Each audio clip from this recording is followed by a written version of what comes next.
Welcome back to the Great Ace Attorney 2.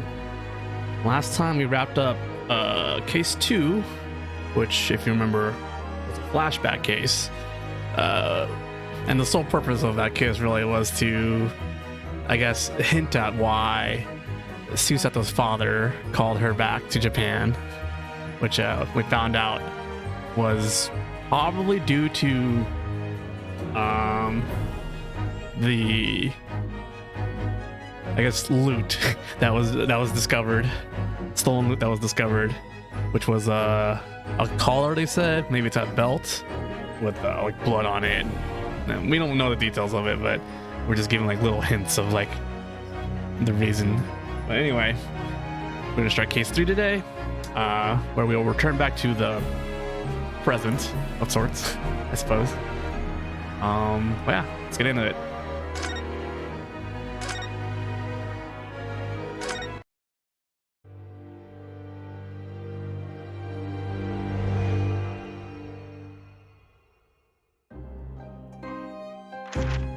The grand end of the century Great Exhibition of London.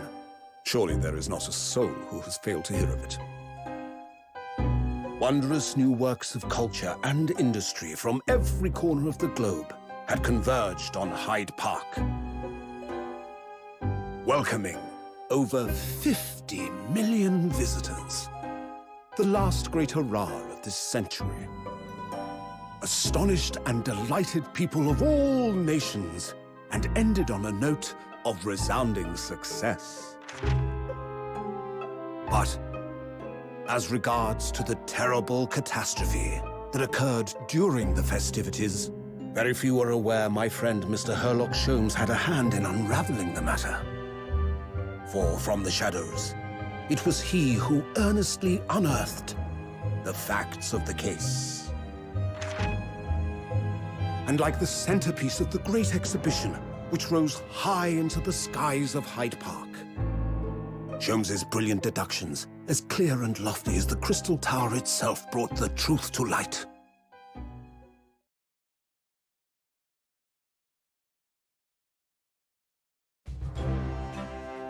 We're here at the showground of the Great Exhibition, which is absolutely packed with people.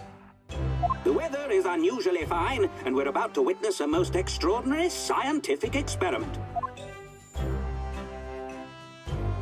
Ladies and gentlemen, the 20th century will see steam engines and electrical power dominate the world. Horse-drawn carts will give way to the motor car. Ships will sprout wings and take to the skies. And today, we showcase even more advanced technology. A glimpse into the future. A world first. A demonstration of my super high voltage instantaneous kinesis machine. Excuse me? A man will literally be disassembled by a pulse of high voltage electricity. Excuse me? And beamed to another location. I don't know about this. Whereupon his body will be reassembled by a series of complex calculations exactly as it was before.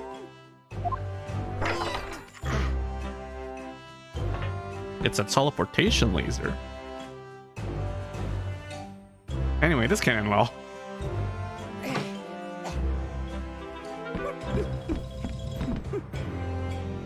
In but a few moments from now, these gentlemen will, in the blink of an eye, complete an incredible journey through the air. To arrive an instant later on the Crystal Tower behind you!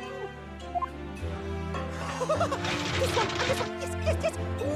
Whoa!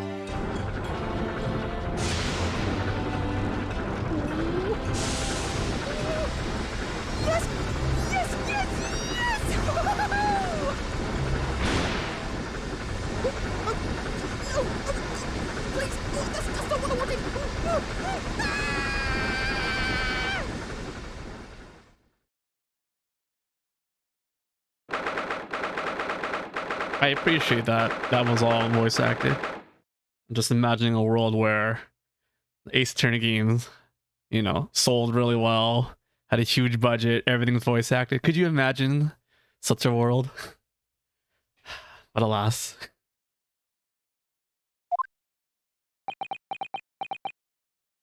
I don't know. Runo, are you listening? Oh, I'm sorry. What was that, Iris? What's the matter with you? You've been miles away all morning. Didn't you like what I cooked for you for breakfast? No, that's not it at all. What were we talking about again? Today's paper. It's full of news about the Great Exhibition again. Ah, yes. The Great Exhibition. I'd like to go sometime.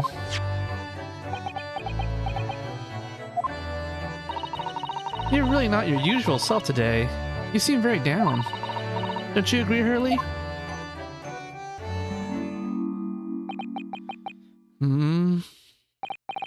Did you say something, Iris? Oh gosh, you're even more down.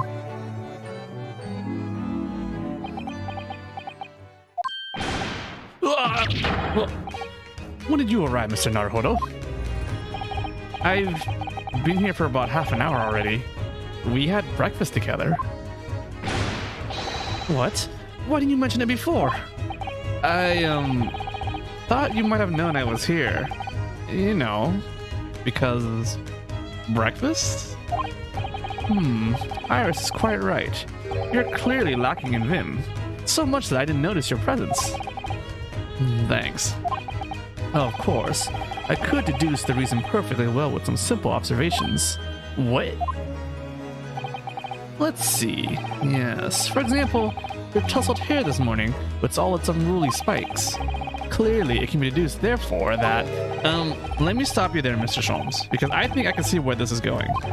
My hair always looks like this. It always has, ever since we first met, in fact. Oh, really? How interesting. It just doesn't look like a haircut as such, I suppose. Thanks again. It crossed my mind recently that it's been 6 months now. 6 months? Since I was forbidden from working in court. So I've been wondering how much longer I'm going to be banned. Oh. Well, that would explain why you seem rather glum. Don't you agree, Hurley?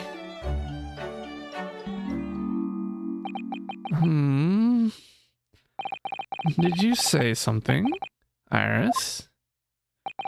Ah, back to moping.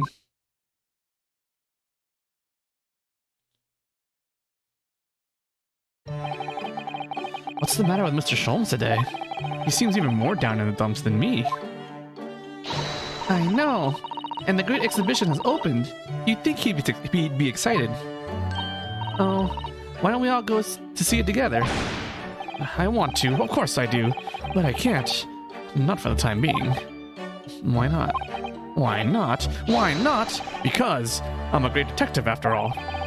So you're embroiled in some tricky case that you can't be distracted from? Is that it? I don't remember hearing that you're working on a case, Shirley. I suppose I should try to find out what's going on.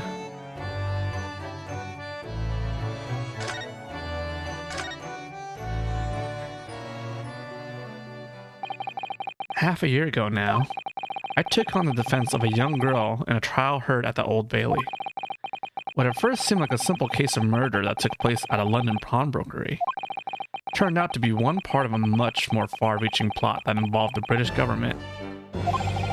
During the course of the trial, it was found that I made an unavoidable, yet at the time, unforgivable mistake.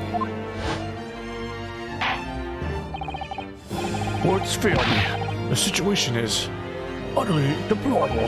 Mr. Naruhodo. Yes, my lord. I will decide upon your fate following the conclusion of this trial. Of course, my lord. In the end, I had my right to represent people in court revoked. I was told I had to spend my time in research and study, so that's what I've been doing.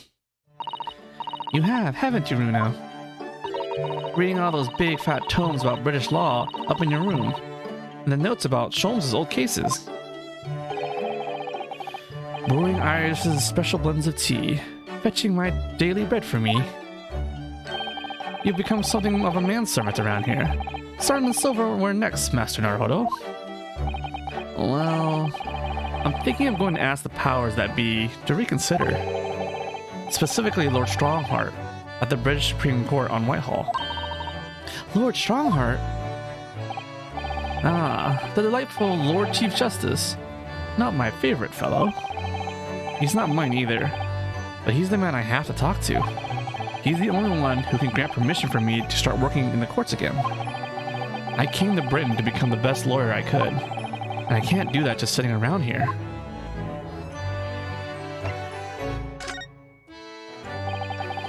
The whole of London has been swept up in this great exhibition, hasn't it? The most advanced science, the most modern technology, the finest works of art and feats of engineering. In the next 6 months, our capital will be showcasing these things, and the world will be watching. Oh, do you know what I'd like to do? I'd like to look down on London from one of those lovely balloons. Look down on? Do you mean those things fly? Yes, of course. They fly high in the sky and don't even need wings to do it. All you need is hot air. But how? How does hot air have anything to do with flying? It makes no sense. I can't understand at all. That's true of a lot of new scientific discoveries. Most people can't understand them at first. But in 100 years' time, all these things will just be common knowledge. I suppose they might be. Mind you, some of the science being demonstrated seems very questionable. Something went wrong on the open experimentation stage yesterday, apparently. There was a huge explosion. Still, I wish I'd seen it though. I'd love to see how bad some of these scam experiments really are. Says the innocent 10-year-old girl. See here. Every page of this paper carries some article or other about the great exhibition. But the brighter things shine, the darker the shadows that are cast behind them. Personally, I find myself drawn to the darkness, to the impenetrable. That is my proper atmosphere. This is evidence? Shadows cast behind? Is that a metaphorical way of referring to the back page of the paper? Ah yes. Don't mind if I do then. Whoop. Ah, the Reaper attacked. So many glowing reports about the great exhibition and everything that's going on there. Other than this rather gloomy looking one, that is. Wait, what? What's the matter, Runo? The Reaper attacked. That's Lord Van Zeeks. This must be what Mr. Sholmes was talking about. Does he know any more, I wonder? Sorry, I can't click on the lost cat. It is not new lines of text. I guess I can do it at the front. Every article on the front page is news about the great exhibition. Public experiments to demonstrate brand new scientific ideas, cultural exhibits from around the globe. It's also positive and hopeful about the coming century. We must all go to see it properly before too long.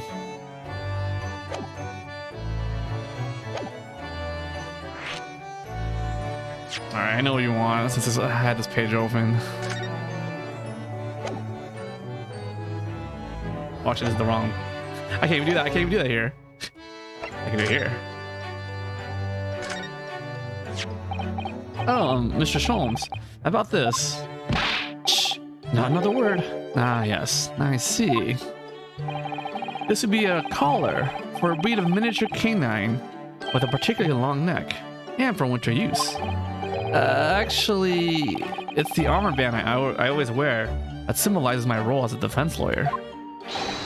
Precisely, which leads us to one conclusion. Are we a dog? Uh-oh. Uh-oh. Your arm is, in fact, the particularly long neck of a miniature canine. Well, I suppose that doesn't mean we're a dog. It just means our arm is part of a dog. I'm starting to wish I'd never shown him this now. The man's barking mad.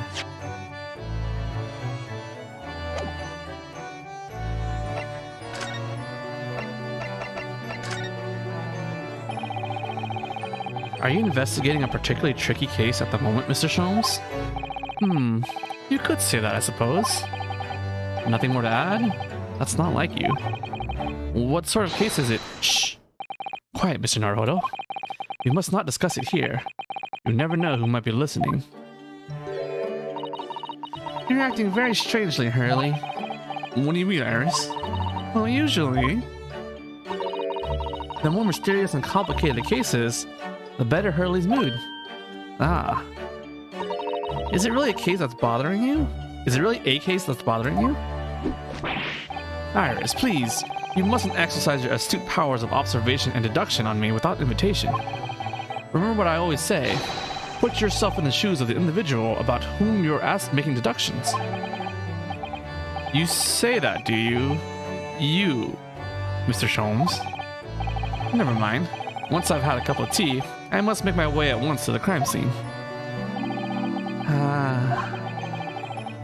That was a deep sigh.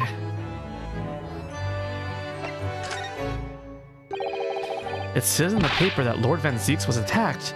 That's terrible. You know the legend of the Reaper of the Bailey, of course, don't you? Only too well, in fact. Yes. Prosecutor Barrick Van Zieks. They say that if the Reaper is the prosecutor in a case, there's no salvation for whoever's in the dock. Even if the defendant is found not guilty. Once the Reaper has someone in his sights, one way or another, that person's time left on this earth will be short. London's finest rogues always finds ways around the law. They'll stop at nothing to secure an acquittal at trial. Falsifying evidence, paying sham witnesses, threatening jurors, bribing judges. But even such devious tactics as these cannot save them from the hand of the Reaper. As you've experienced yourself, haven't you, Mr. Naruhodo? Yes, I've seen the Reaper's retribution at work. Many of these criminal rogues are reckless and quite unafraid to die. If a leader among their fraternity is seen to have been taken by the Reaper, retaliation like this does occur. Really, the capital has a never-ending supply of such scoundrels. So, do you mean Lord Van Zieks has been attacked like this before? This isn't the first time? He's quite an accomplished combatant, you know. He doesn't take these attacks lying down. Although, it seems that his assailants were armed with guns this time. Oh my goodness, is he alright then? Is Lord Van Zieks hurt? My dear fellow, how on earth would I know? Well, in the article here it says, as to what of Lord Van Zieks and his condition, all will be revealed in tomorrow's morning edition. Wow. The clickbait before clickbait. Ah, I see. Well, we shall have to be patient then. No. I can't wait until tomorrow. In that case, you shall have to inquire with somebody in the know. But who? Lord Strongheart, perhaps?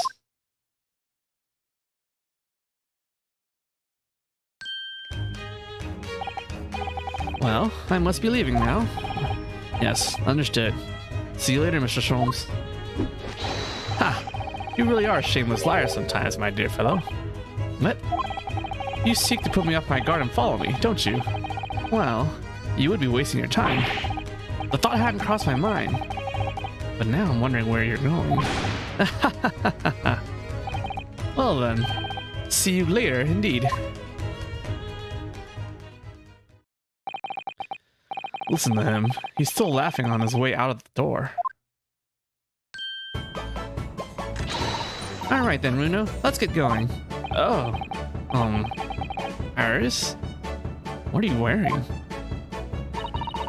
I've got change to go to the great exhibition. You're gonna take me. What? But I was just about to go to the Supreme Court. Oh. Well, that sounds fun too. You're gonna take me there then. Alright, fine. Just lower that weapon, would you? Of course. And after the Supreme Court, then we'll go to see the great exhibition.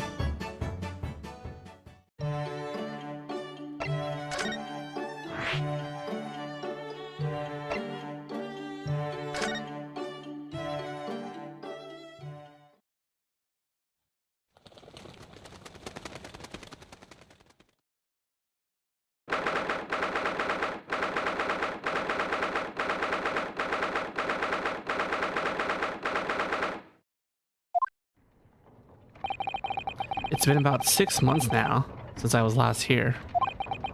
But some things never change. Like the sense of foreboding I always seem to feel in this place. It doesn't seem to be bothering Iris at all, though. She's happily reading over there. Oh, I love this place. I always find so many interesting books here. Of course. I was forgetting you've been here before. The time we came here 6 months ago. When Susato-san was given the news that she was to return to Japan. Ah, I understand you wish to speak with me. Oh, Lord Strongheart, I trust you've been keeping well. Let's see. Since you've arrived and requested an audience, it's been 4 hours, 32 minutes, and 26 seconds. I've kept you waiting a while. My apologies.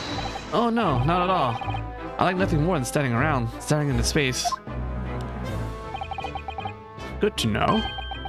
Good to know that doesn't appear to bother him at all. Male Strongheart, Lord Chief Justice of London. He's the man who allowed me to start practicing as a defense lawyer when I arrived in Britain as a student. You need only savor the air for a moment in this grand office to understand his preeminent status. As you will be aware, the Great Exhibition of London is now underway at last. We're extremely busy as a result, policing the grounds, guarding the new technologies, dealing with petty crime, and furthermore, as of next month, we shall open the International Forensic Science Symposium. Oh, I've not heard about that. Investigating authorities from 40 countries around the globe will be taking part, including from your own land. Forensic science is the future. The world must embrace it. As we're the hosting nation, I have much to do, and it is my highest priority. If others must wait for my attention as a result, so be it. Well, it's nice to know where I stand. So, you wish to consult with me? Of course, I can very well imagine what this is about. Thank you for agreeing to this meeting, my lord. I want to be allowed to start working as a defense lawyer again in court.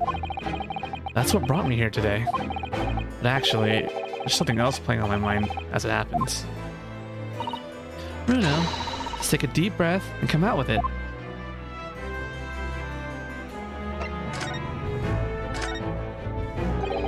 I actually came here today to ask for your permission. Go on. 6 months ago, my right to work in court as a lawyer was revoked, and I was told to spend my time studying. Obviously, I'm very sorry for what happened. But the thing is, it made me understand what it really means to defend somebody under the rules of a foreign justice system. I desperately want to have another go. Please, permit me to enter the courtroom again. Mr. Naruhodo. Yes? Here it comes. I'm sure you haven't forgotten your position here, have you? At best, you are the substitute for your compatriot. This was never your intended role. Well, that's true. The Japanese government actually sent my best friend on this study tour, not me. It should have been Kazuma. He was so determined to bring change to our own justice system at home. That was his calling. If that tragic accident hadn't happened, I wouldn't be here in this office now. Mr. Asogi was my best friend, you see. That's why I can't leave it unfinished. I have to fulfill his calling for him. His calling, you say? Has it never occurred to you that perhaps you know nothing of his true calling? Sorry? The mission with which that young law student was charged. What do you suppose it really was? What do you mean? Mission? He's not making any sense.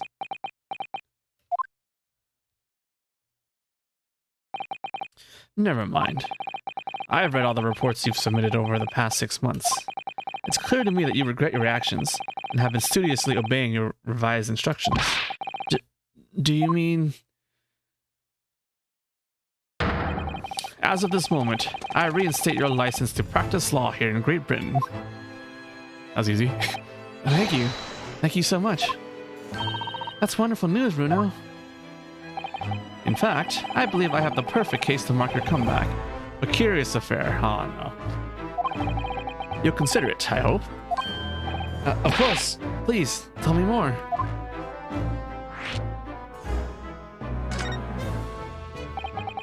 You described it as a curious affair? Yes, that's right. I believe it was reported in the press.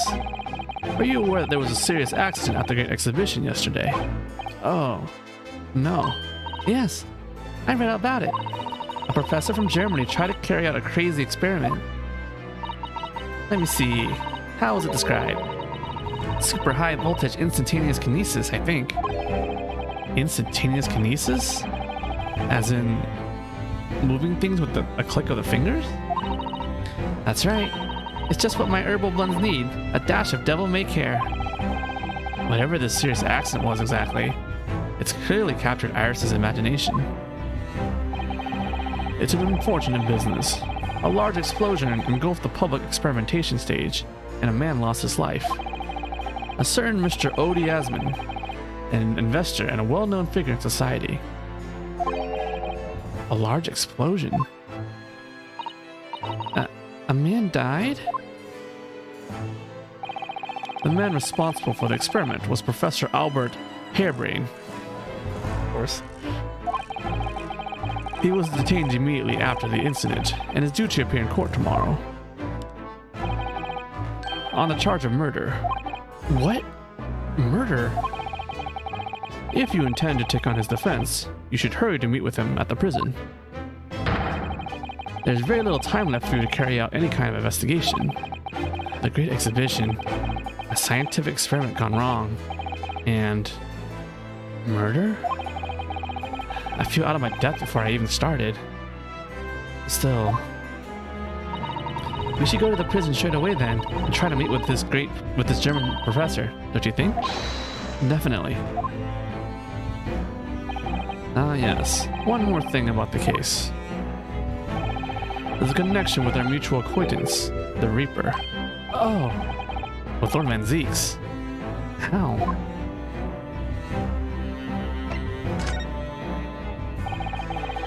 All sorts of conferences have been taking place around the world to coincide with the Great Exhibition.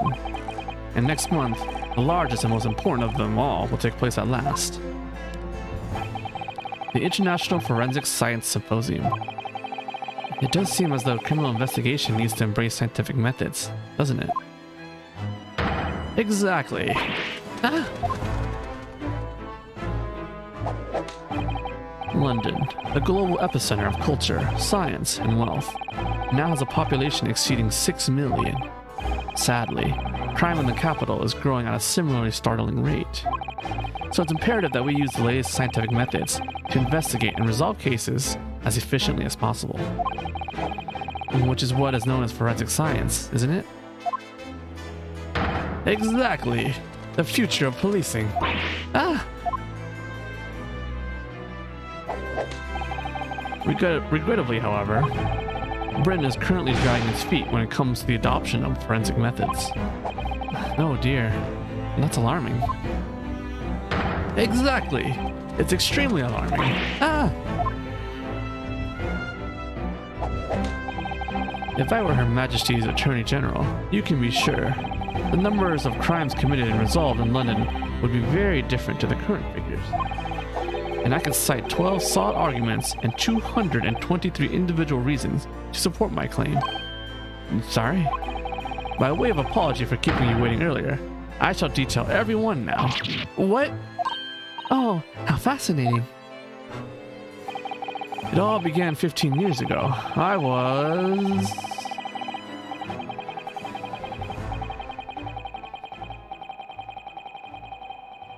And then we died.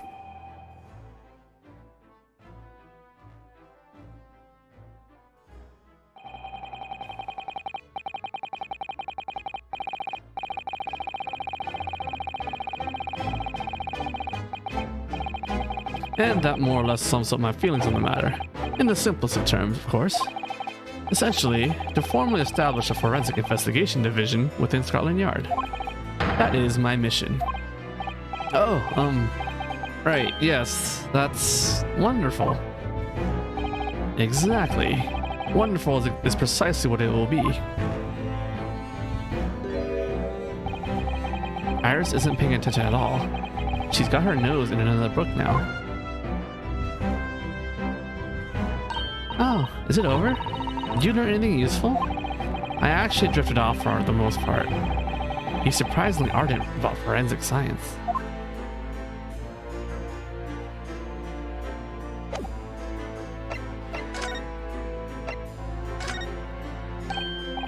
Oh, that reminds me. Have you seen this? The reports of the overwhelming success of the Great Exhibition? Of course. No, not that. The story on the back page. What story? The Reaper attacked. Ah, that. You've enjoyed some victories in court against my #1 prosecutor, have you not? Poor Mr. Reaper. What happened to him? He wasn't killed, was he? There's no need for concern. Lord Van Zieks would not be so easily dispatched, I assure you. Can you tell us what happened? I'd really love to know. Very well. If it interests you. It does, strangely.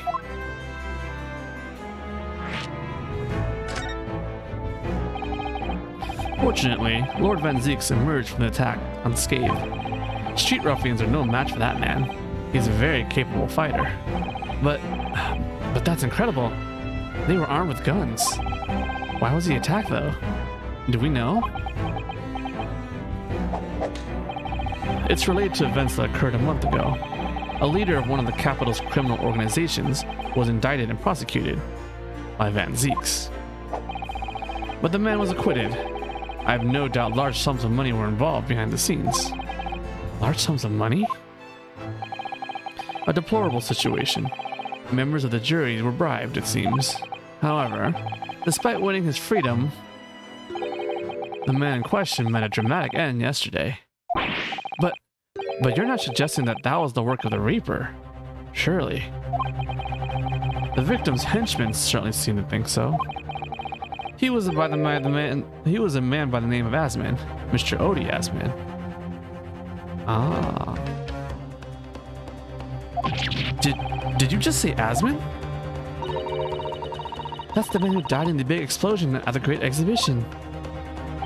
Yes, known publicly as an investor, but in reality, the head of a significant criminal organization. Unbelievable. I wonder, could I ask you something, Lord Strongheart? Try me. Why do you use Lord Van Zieks as a prosecutor? All the criminals who manage to get off in court then meet with mysterious ends outside the courtroom. And fearful of that fate, they seek to strike out Lord Van Zieks first. I know there's no evidence that he actually is the Reaper in that sense, but still. Something clearly going on here. I have Van Zieks work for the prosecution service for 2 reasons. Firstly, the man is the best prosecutor in the capital, bar none. And secondly, any deaths of criminals that have occurred outside the courtroom following his trials are nothing to do with him. But that doesn't make sense. How can you explain the way so many have died, if not by someone's hand? Van Zieks may have earned himself the moniker of the Reaper, but he is no killer. So he will continue to prosecute on the behalf of the crown. Unless he wishes otherwise, of course.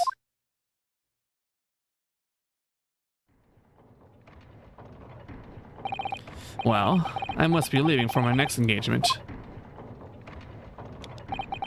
I'm already 11 hours and 16 minutes late. My colleagues may be starting to fidget. 11 hours late? That's quite something. That meeting had already started when I arrived back here for this engagement with you. So lateness was inevitable. Time stops for no man. I'm sure it stopped for me during those 12 solid arguments and 223 reasons. Oh yes. Where would I find Lord Van Zieks now? I would assume he's at his office. Right.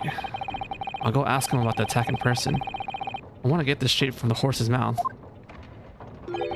Away with you now. I'm leaving Professor Hairbrain's defense entirely in your hands. Of course, yes. Thank you very much, my lord. You ever just ditch a meeting to go to another meeting? Make people wait for 11 hours?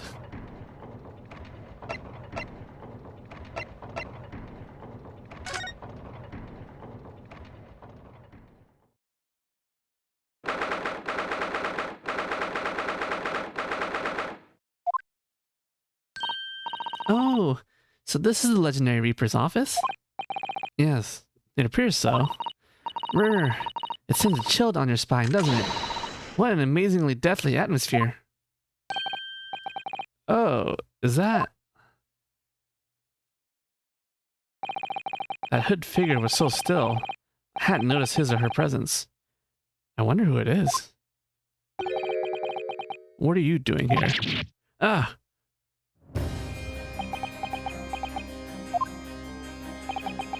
He's as unwelcoming as I thought he'd be.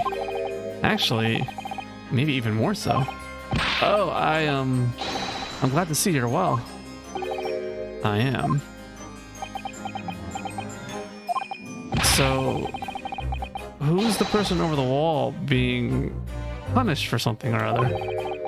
No punishment is taking place here. Oh.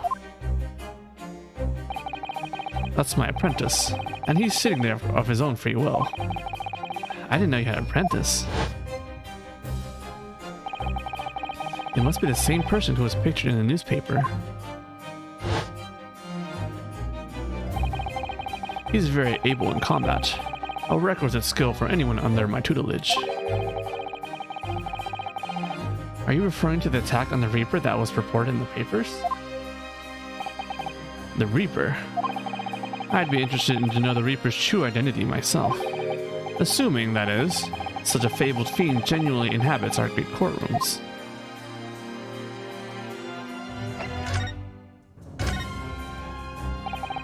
Lord Strongheart said that the assault last night was some sort of revenge attack?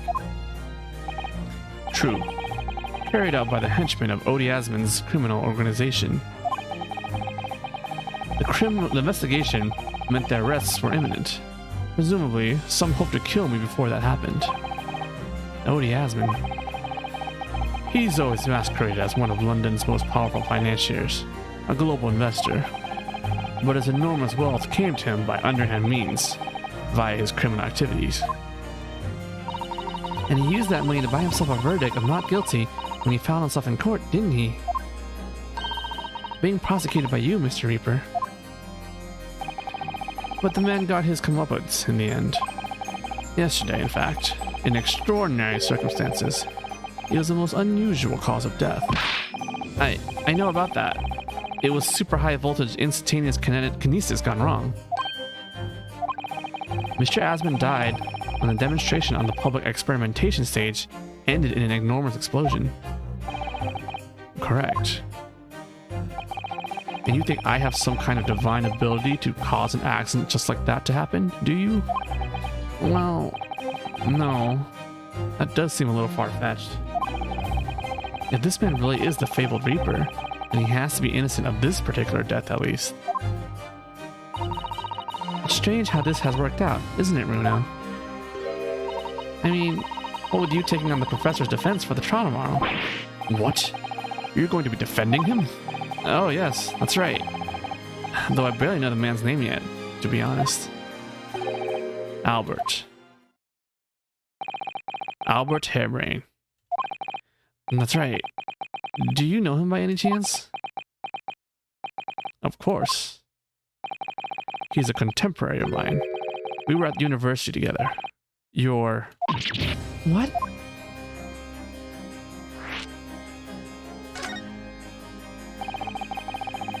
I'd understood that Professor Hairbrain was from Germany, though. Hairbrain's from a respectable British family. After graduating from the University of London, he moved to Germany to carry out research. That's all.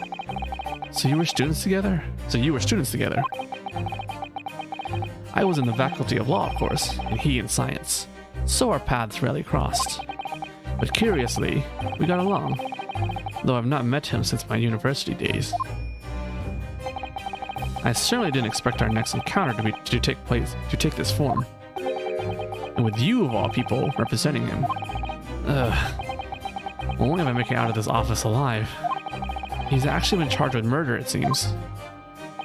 Yes, I know, because the prosecution will be handled by me. By you? But you made it sound as if you and the professor had been friends. We are friends, it's true. Then why would you do this? If the Reaper is the prosecutor, there's nothing anyone can do to save him. He's doomed.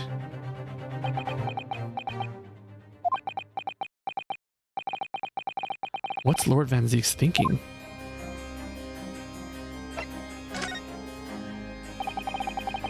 What do you mean by what you said before? If you'd like to know the Reaper's true identity, does that mean I'm a crown prosecutor and immortal like any other? I'm no demigod. But they've all died, haven't they? The people you prosecuted, I mean. Whether or not the trial ended in a conviction or an acquittal. Those I prosecute are the vilest wretches of our society. People who, without question, deserve to be found guilty. The world is a better place without them. I don't know. Soseki, he seems fine. But that's not true, Mr. Natsume, for example. He wasn't a vile wretch at all. Nor was Ginny. In fact, she's ever so hardworking now.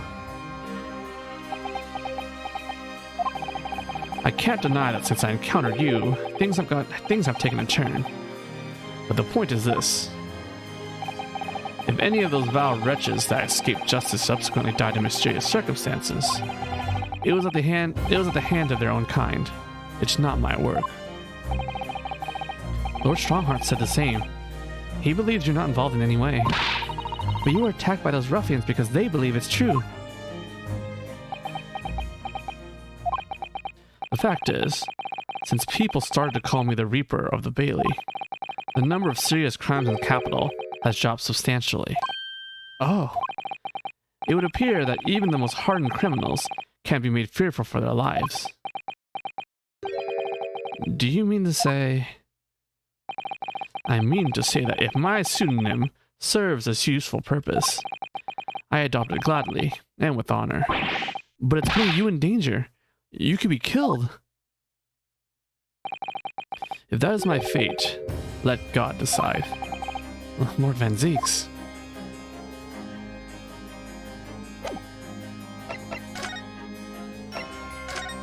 Oh.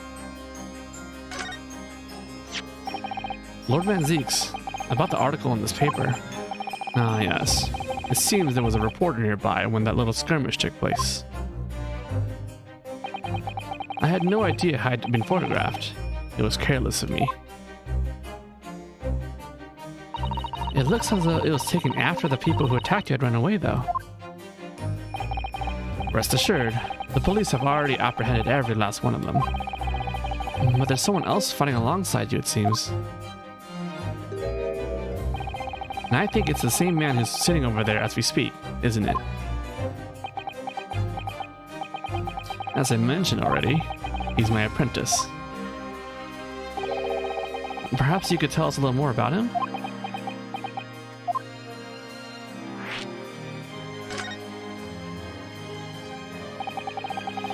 He's in my tutelage to become a prosecutor. So you could say he's my apprentice, I suppose. Ah, like you are to Hurley then, Runo. I don't remember taking an apprenticeship with a great detective. He's currently compiling a report about last night's attack. It looks like he's wearing some kind of mask. On Lord Strongheart's orders, nobody knows the man's face, or indeed his identity. But why would you agree to take on such a clearly suspicious individual? Lord Strongheart's orders again. He's not one for meaningless follies. There will be a good reason for his actions. I hope you're right.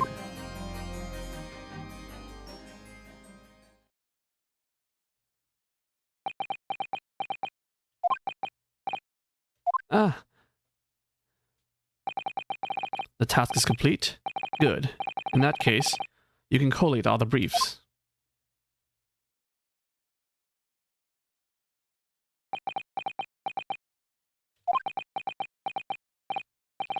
Nice to meet you.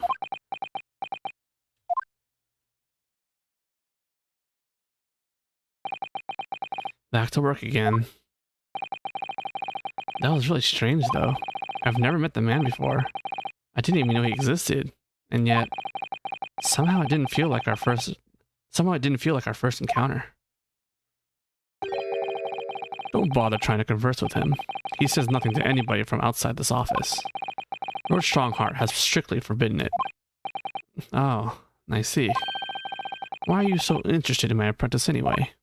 Oh no, I mean... Sorry, I didn't mean to. The way he stood there so casually, yet with that flawless posture. It couldn't be.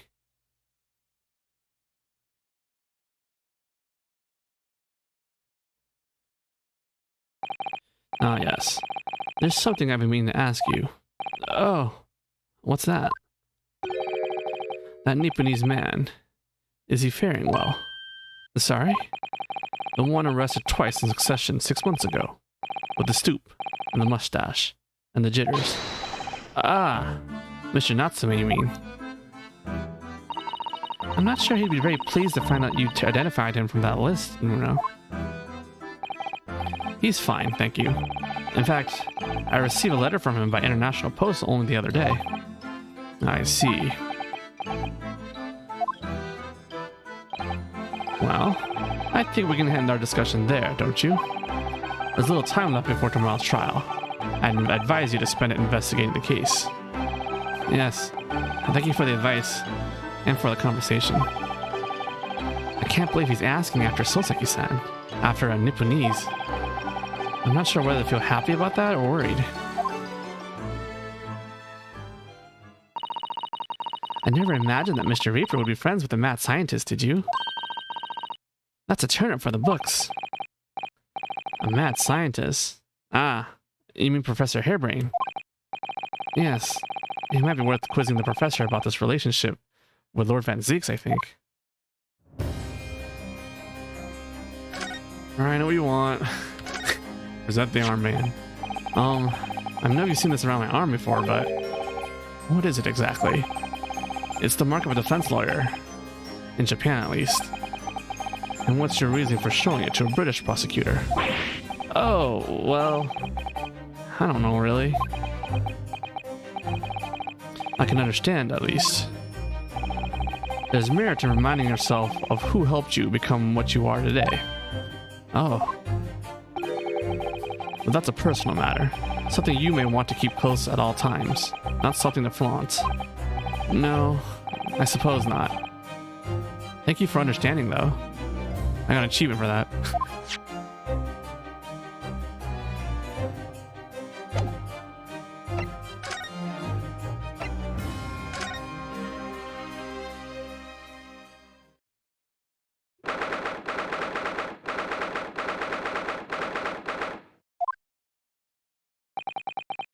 The warden said cell 11.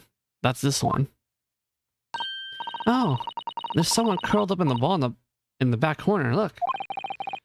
What's his name again? Professor Albert Hairbrain, wasn't it? Excuse me, Professor Hairbrain.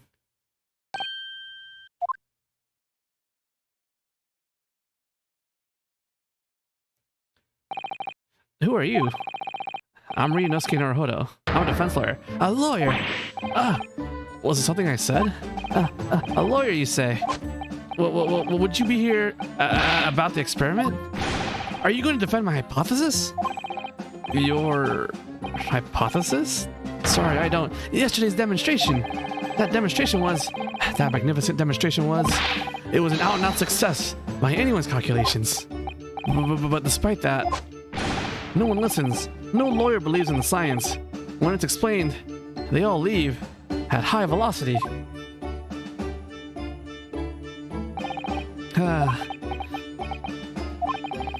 Now's probably not a good time to mention that your zeal may make concentration leave for a while, too.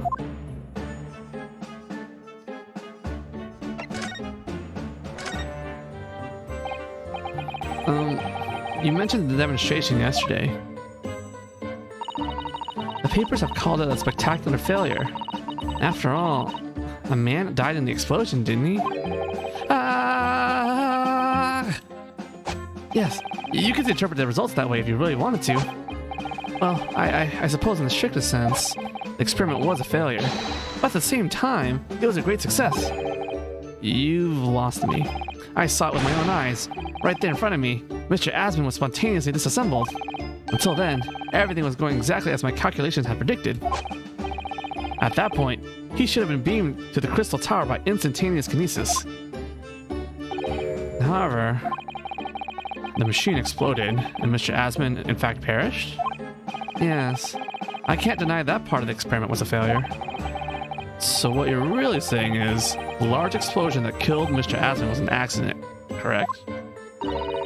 But the bigwigs had you arrested on suspicion of murder. I was responsible for a man's death. That is the immutable truth here. And for that, I wish to be punished. At once. But... murder? Never in a million years. It was an accident. Simply an accident. I see. Hurley and I were talking this morning, you know. He said the situation would change completely depending on whether or not it was treated as an accident or a murder. How exactly? Well, if it really was an accident, then the professor's machine will be kept in protective custody.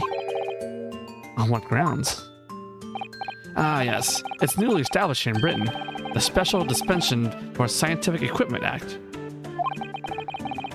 That one passed me by. But if the case is treated as murder, and then they'll say my machine was the murder weapon, and they'll be able to pour over it as much as they like. If they examine it in detail, they'll find out how it's made, and then they'll be able to copy my idea. My precious hypothesis will be stolen. The machine must be protected from that at all costs. That's why it's imperative that this whole incident is shown to have been an accident in tomorrow's trial. Ah, I see now.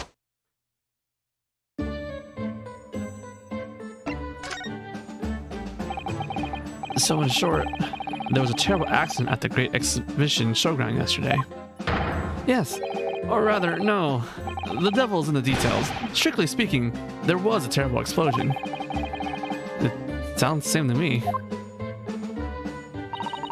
You were demonstrating super high voltage instantaneous kinesis, weren't you? How fascinating. Humans, like all matter, are made up of particles that are held together by electrical bonds. So it must be possible, using a sufficiently high voltage, to break those bonds and beam the particles through space. That's it in a nutshell. That's my idea, you see. That's my amazing hypothesis. Gosh, that's unimaginably high-level science. Oh, but dare to imagine it. Dare to dream of such incredible technology. Just think. One moment I could be here in the cell, and the next, I could be at the Grand Exhibition again. Well, yes, that would be incredible. And the next, in the mere blink of an eye, I could be at a great Parisian theater, I'd say. The possibilities are endless. The whole of our vast planet could be within reach. So no more hiding in wardrobes on rocky seas for 50 days? I don't really see it like that. What do you mean, Iris? Well, if you could travel anywhere in the world instantly, the planet wouldn't really seem vast anymore, would it? I would think it'd feel like it had shrunk. My word, that's exactly right. What are the implications? What does this mean? Oops, that's got Professor Bunnybrain really worried by the look of it. Clearly, this is yet another case of just because you can doesn't mean you should, I suppose. The point is, my calculations are flawless. The science works. But without a practical demonstration, it means nothing. And that's always the fly in the ointment. Because practical demonstrations cost a lot of money. Money that young scientists like you don't have. That's exactly it, yes. Hurley's always complaining about it. He says the government should invest more in science. Well, anyway, I bumped into him at the right time. I met the well-known investor, Mr. Asman. The victim who died in yesterday's terrible accident, you mean?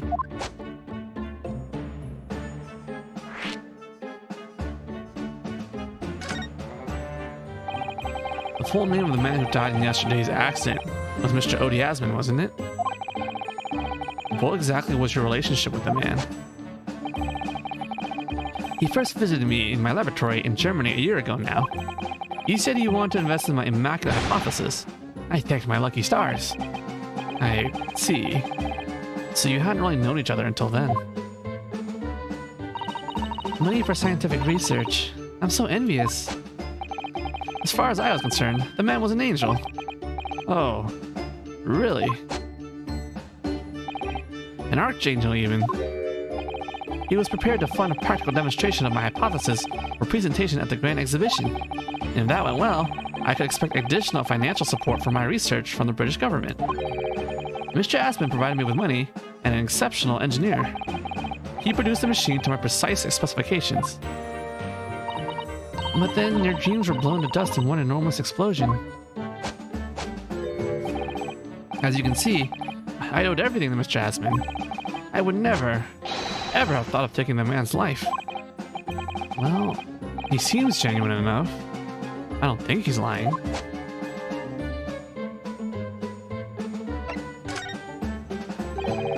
I understand Lord Van Zeeks is a friend of yours from your university days. Yes, that's right. He was studying law whilst I was studying science. What was he like back then? A good question. Unassuming, gentlemanly, an all-around nice fellow, really. Sorry, I think you misheard me. I'm talking about the cold-hearted, merciless prosecutor, Barak Van Zeeks. What was he like when he was at the university? Talk about a leading question, Bruno. As I said, an unassuming and extremely pleasant gentleman. After all, he is the little darling of the Van Zeeks family, with all its great aristocratic origins. I didn't realize he had such noble blood. Little darling. It was a bit of a shock when I came back to Britain and learned what he'd become. The Reaper of the Bailey, no less. Yes, that's right. I did hear, though, that there was a very big event in his life that completely changed him after graduation. Really? What sort of event? I'm sorry, but I don't know anymore. I wasn't in the country at the time. I was in Germany already. Oh, yes, of course.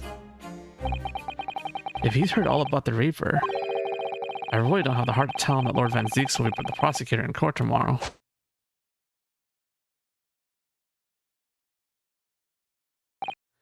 So, Professor, let me just make absolutely sure I've understood you properly.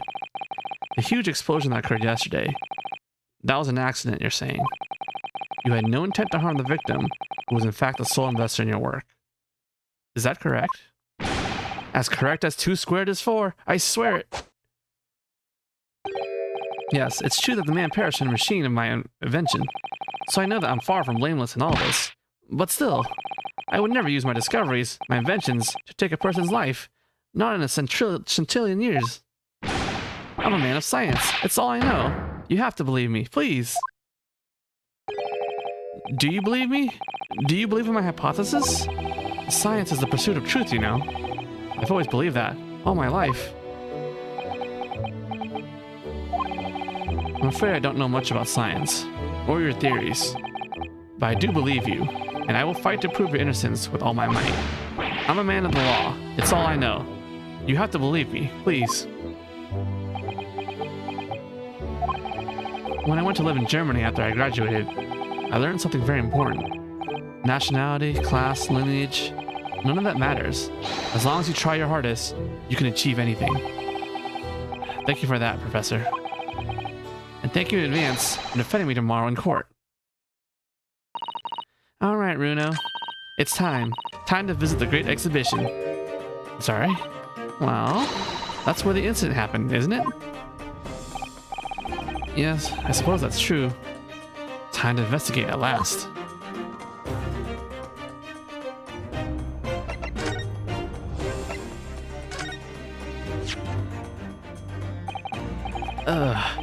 How could this have happened? You must feel awful. As well as a man losing his life, the crystal tower was greatly damaged too. I know what happened. It must have been that. That? The day before the demonstration, I had my usual meal of frankfurters at the hotel restaurant.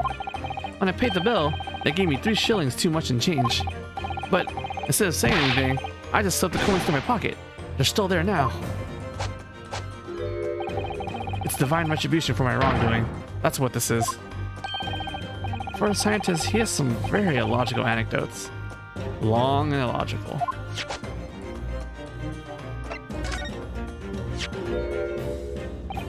Ah, fascinating, yes. In Japan, where I come from, it's the symbol of a defense lawyer. Wearing it is very bracing, I find. Your words make some sense to me, but they are entirely illogical. What do you mean? Well, for example, I find this white laboratory coat that I wear for my work very bracing too. However, in my case, there's a perfectly logical reason for that feeling. Oh, really? What is it? I purchased the wrong size by my mistake. This one is too small for me. The sleeves, especially, are extremely bracing. I can barely move my wrists. That's what you call logical, is it? Of course, it's entirely logical. That's science, Mr. Naruto.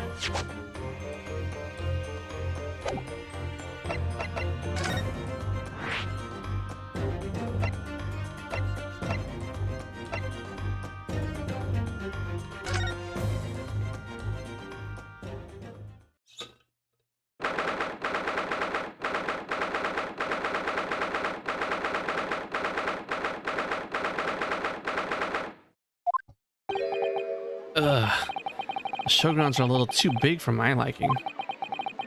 We've been walking around in dense crowds for 2 hours now, and I felt myself swooning 3 times. There are a lot of people, aren't there? I've almost been trodden on 3 times, too. Be careful, won't you? Won't you, Iris? Don't let go of my hand. We finally made it through the throngs, though, by the look of it. Here we are underneath the public experimentation stage, where the explosion happened yesterday.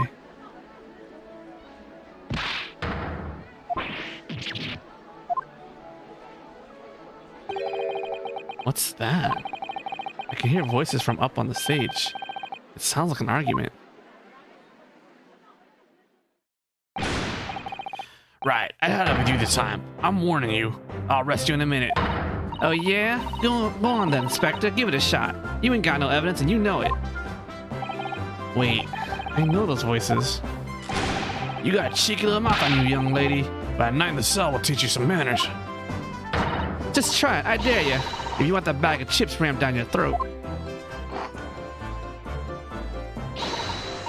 Yoo-hoo! Greg Z! What are you doing up there?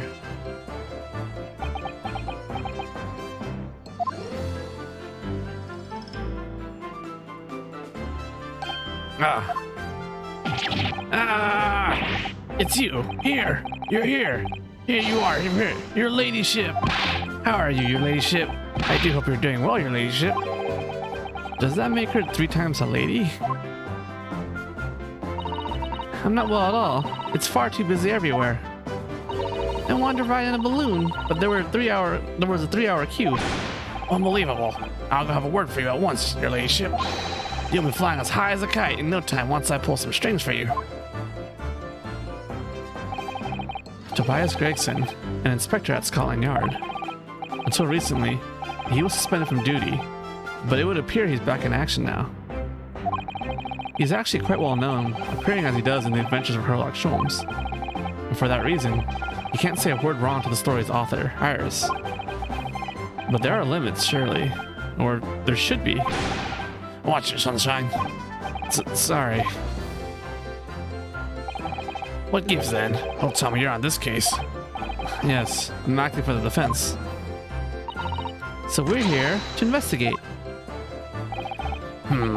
Dear me. That's the situation, is it? Is it really that troubling? Just a measly 5 bob. Is that all you got? You're a lawyer, ain't ya? You can stand to carry a bit more copper in your pockets, Mr. Naruto. Well, hey, that's my last bit of spending money, that is. You can have it back, but I'll have to charge you for all the bother. 3 bob. This is Gina Lestrade, a pickpocket, or diver, born and bred in the East End of London. In the case that led to my own suspension 6 months ago, this is the young girl I was defending in court.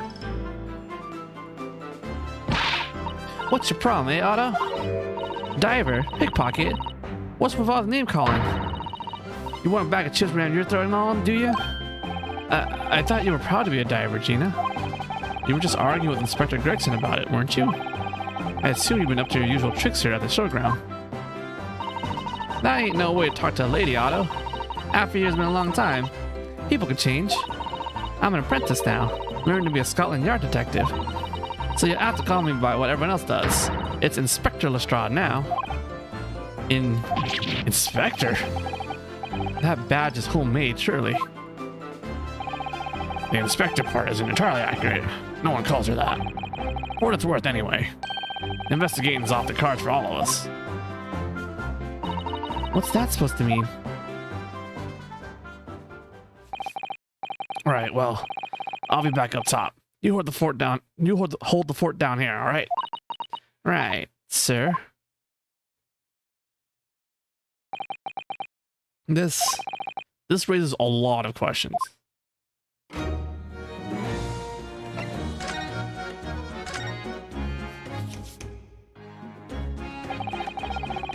It was 8 months ago now that I first encountered Gina, in connection with the case I was working on. At the time, she was living in the East End with a group of other orphans. She helped all of them survive by pickpocketing, but then she got embroiled in a murder. I had a lot of time to think in prison. I realized I couldn't go out like I was. The diving weren't working out.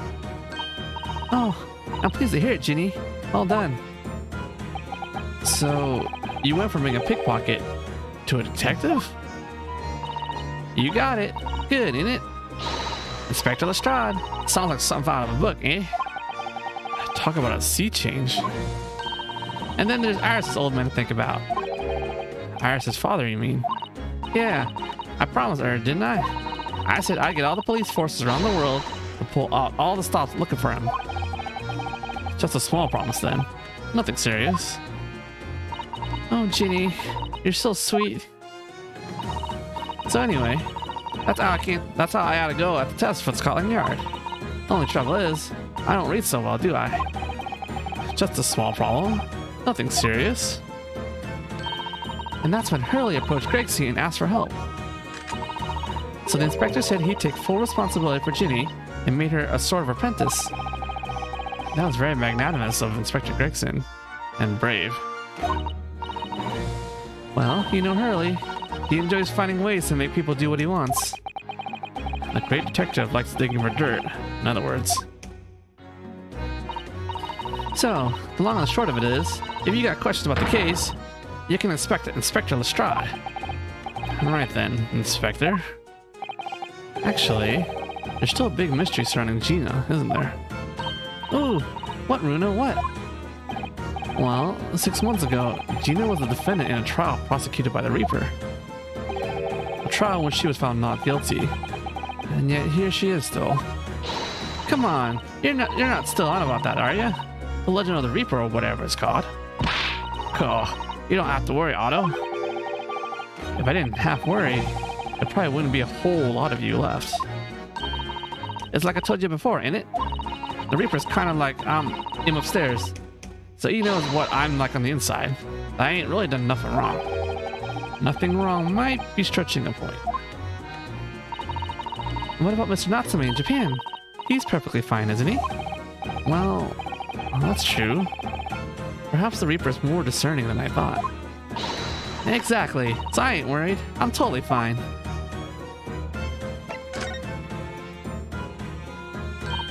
Core, it was out of this world, it was. A brainy bloke pulled a bunch of levers on his machine and suddenly started billowing smoke. Then it just went pop. I ain't seen a better experiment here yet. Sorry? You mean you saw Ginny with your own eyes? Yeah, of course. The boss is in charge here, ain't he? I'm keeping everything running smooth, I mean. The boss being Inspector Gregson, I suppose. That's going to take some getting used to. So all I have to say is, well, is that I'm on duty and I can do whatever I want to. Get this. I was up in one of them flying balloons when it happened, watching it from above. No. You're so lucky, Ginny. Maybe I should join Scotland Yard too. Yeah, do it. You know how to put the boss in his place already, right, Iris? You'd have no trouble at all. Then it's settled. When do I start? No. You can't join Scotland Yard, Iris. We'll see. Anyway, what I don't understand is this. If the machine explodes so spectacularly, how can Professor Bunnybrain still be claiming that his experiment was a success? Oh, right. Well, it was a success, in a way. It was. What can it have been?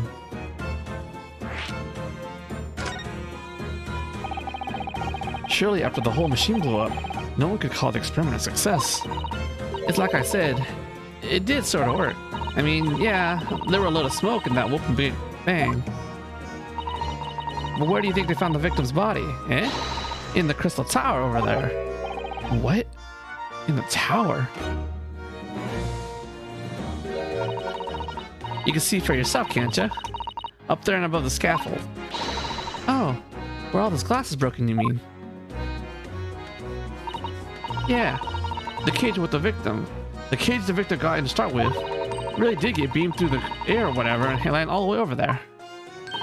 So, you see, it did kind of work, didn't it? What? I don't believe it. I mean, I don't get the ins and out of it, but anything's possible, right? With science. Oh, I tell you what, you can add this. It's a plan of the experiment they drew up at the yard. Are you sure?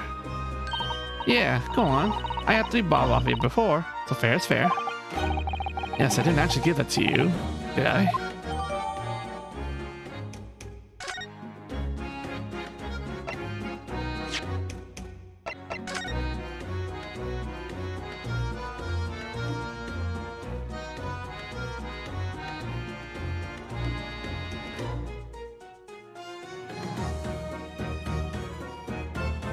My initial impression is like the explosion propelled the cage like into the thing or something, but I don't know. I don't think it actually worked.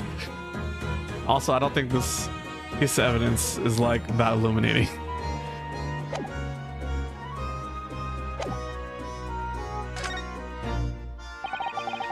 Something Inspector Gregson before seemed a little strange. For what it's worth, anyway. Investigating's off the cards for all of us. Yes. Naughty old Gregsy ran off after that without explaining himself. Oh, right, that. The boss said no one's allowed to investigate that weird machine what blew up yesterday. We use the evidence at least once, but not always in court, I think.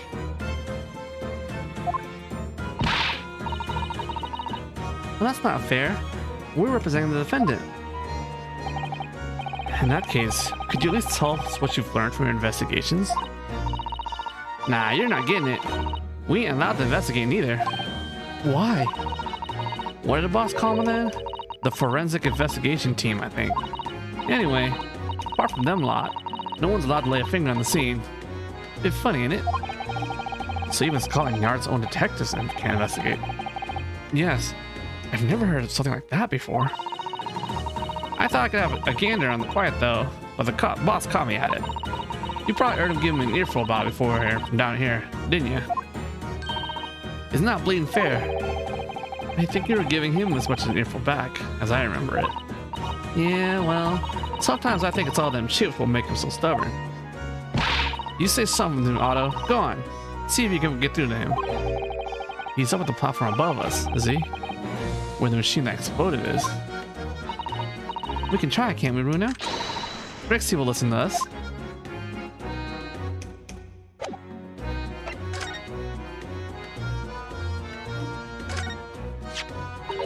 Oh look, what's this? A ripped piece of cloth. It's not like any fabric I've seen before. It's very thick and stiff. It looks extremely durable. It's canvas, I think, with some sort of rubber backing. And the edges appear to be a bit charred as well. Maybe that means it has something to do with the explosion. Let's make a note of it while Ginny's mid-yawn.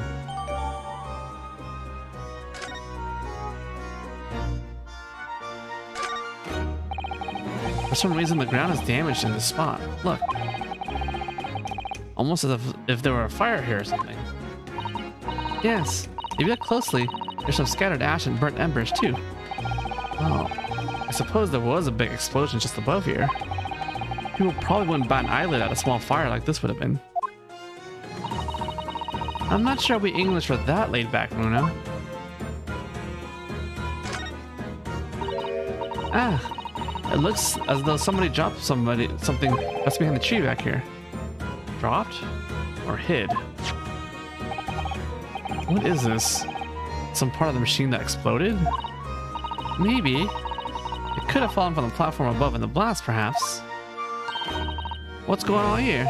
Oh, nothing. I think I'll hang on to this, just in case.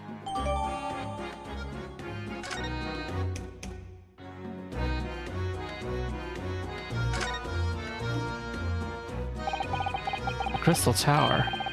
It's certainly an apt name. It was built to be the focal point of the exhibition. And it definitely is, being so tall and with all that glass. I can't imagine a building like this ever being erected in Japan. There are lots of exhibits inside the tower as well, apparently. Of course, there's an observation deck, but there's also an art gallery, a zoo, and a museum. But I heard you have to queue for 3 hours just to get through the doors. Well, at the moment, the shattered glass from the failed experiment may well be the biggest draw. And thanks to that accident, the whole tower is shut. Suddenly it's not the Crystal Tower anymore, but the Crystal Glass Shower. Apparently, everyone's taken to the skies now to look down on the disaster area from above instead.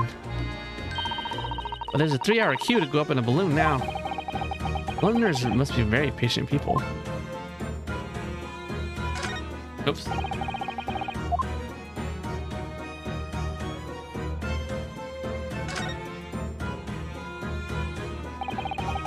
This platform must have been set up for the experiment, I suppose. It's very high up. About 30 feet above the ground, apparently. That's what a policeman I just spoke to said. I don't really understand feet very well. We don't use them in Japan. Oh god. Yes, Crystal Tower also makes me think of Final Fantasy XIV. Oh yeah, sorry. It's about 9 meters. But soon you'll have been in London a year, Bruno. It's about time you get used to our measurements. Yes, well... This thing is so tall. The spectators from the front would just have seen a wall and nothing else. They probably thought they'd secure the best spot to watch from, only to be disappointed. There's a saying in Japan, the darkest spot is right under the lighthouse. I feel like it probably applies here.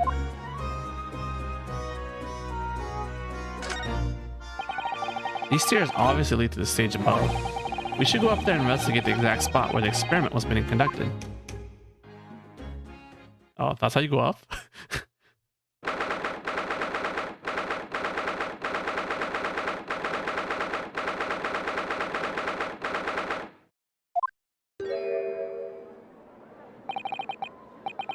So that's it, is it? The machine that blew up. Oh, it must have been a magnificent explosion.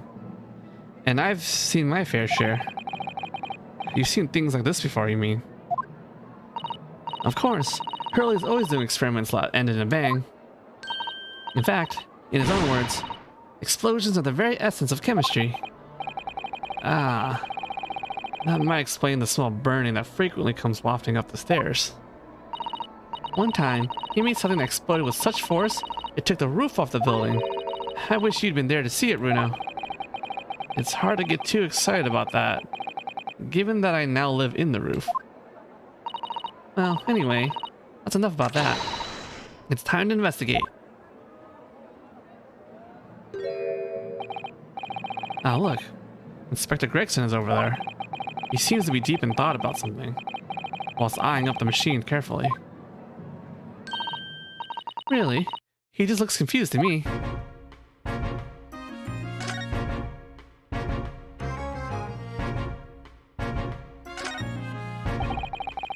It ripped itself apart magnificently, didn't it? Magnificently and mercilessly. So someone stands in the middle of the machine to be disassembled and then beamed up through the air. Yes, beamed. Not blasted. That's the point. Yes, that part's crucial, really. Is something like that even possible, though, Iris? Oh, Bruno. I'm just a child. How should I know? A child when it suits you, you mean? From what I can tell, I think if you were to pull this lever... Stop!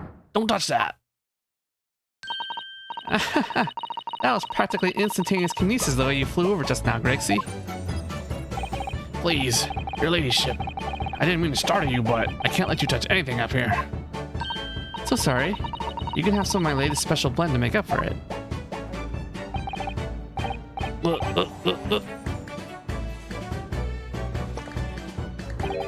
Ah, wonderful. This stuff really is wonderful. It's just like old times, this is.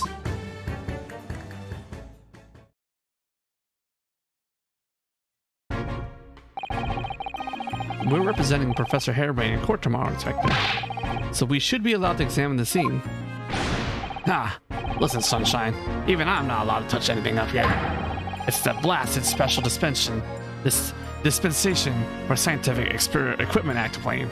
It's driving me potty. Ah, yes, the special dispensation. The professor mentioned that too. More red tape's all we need. I don't know what the government thinks it's playing at sometimes. But we're allowed to just look, aren't we? Eh? Surely that's all right, isn't it, Gregsy?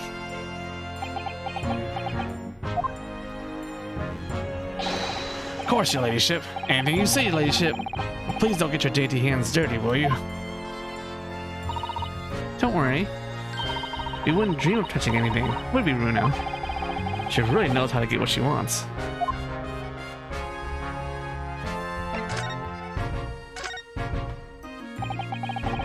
Using high voltage electricity to somehow disassemble a man's body and then beam him across to the Crystal Tower. It's an extraordinary thing to attempt, especially in public. True. It was by far the most unusual of the experiments planned for the exhibition, mind. To be honest, I'm a bit surprised it was allowed. Carrying out something so dangerous with so many spectators present, I mean. The government's been doing everything it can to promote new science and technology at the moment. They're more worried about being ahead of the game than the onslaught of public safety infringements. They can be the first to develop some new technology. It makes Britain more powerful in the future, you see. Yes, I suppose that's true, in a way. So the powers that be are placing a heavy emphasis on scientists' rights at the moment. What sort of rights? They're making it so that any theories the brains have remain their legal property, as it were. Right through developing it into a practical idea and even going into production, which is the infuriating reason us coppers aren't allowed to touch this crime scene, because the new highfalutin special dispensation for Scientific Equipment Act forbids it. Those are a lot of words. Hard to say. Ah, I see now. The only people with permission to investigate here are from some brand new department at the yard. The Forensic Investigation Team, it's called. We've been relegated to keeping guard. The Forensic Investigation Team. Any old fool can see that this heap of scrap metal was a SAM to begin with. But just because it says scientific equipment on the paperwork, we can't do a flaming thing with it. Poor Grexy. He's very head up, isn't he?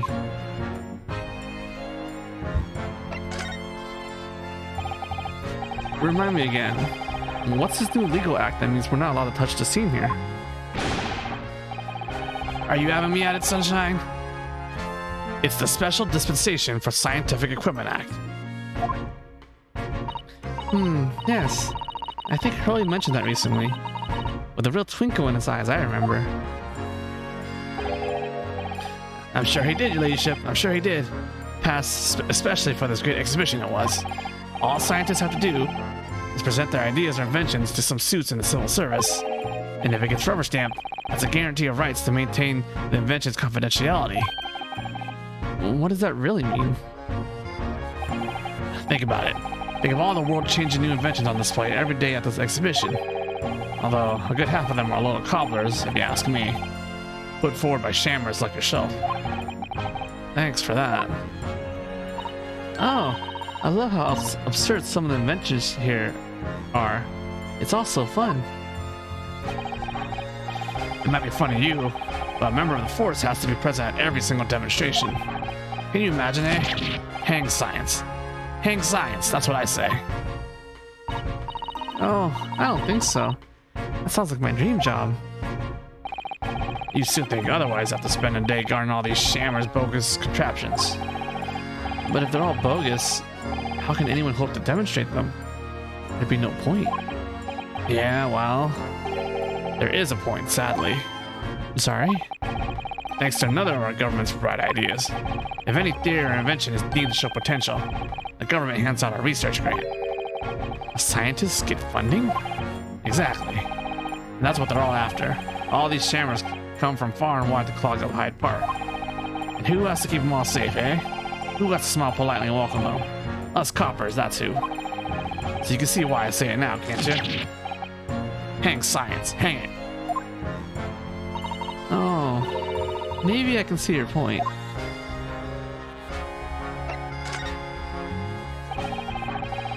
Apparently, Professor Harebrained lives and works in Germany now, conducting his research. That's right. Came back to Britain especially for the great exhibition, as I understand it. Probably after one of the government's research grants. Actually, we learned something else about the professor earlier today. About his time in further education. It turns out he was at the university with someone we both know. Lord Van Zeeks. Eh? What's that? That's news to me. But if Van Zeek mans the prosecution, then as the accused, the professor's fate is sealed? Because the Reaper will get him one way or another? Blimey. That man's beyond me. I don't know what goes on in that head of his. Talking of Van Zeeks, this morning's paper ran a story of an enemy attack. Read that? Oh yes, but Mr. Reaper's completely fine. Nothing to worry about.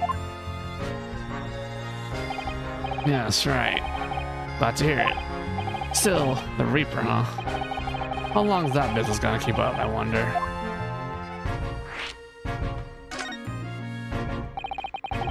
The victim of this case, the investor, Mr. Asman, he was another of the Reaper's victims, or so I heard.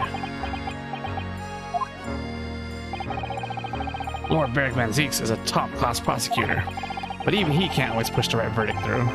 Sometimes justice can't win. Yes, I've heard about jurors being bribed and evidence being falsified, and that's how the notion of the Reaper of the Bailey came about, isn't it? Obviously, Scotland Yard suspected Van Zeeks initially. We all assumed he was taking matters into his own hands if he failed to seal the deal in court. Although the man himself denies that charge. Well, we've done a very thorough investigation, and the conclusion we reached is that Lord Van Zeeks is in no way related to the deaths of those people outside the courtroom. There's no question in my mind. I'd stake my reputation on it, I would. But if that's true, how do you explain it?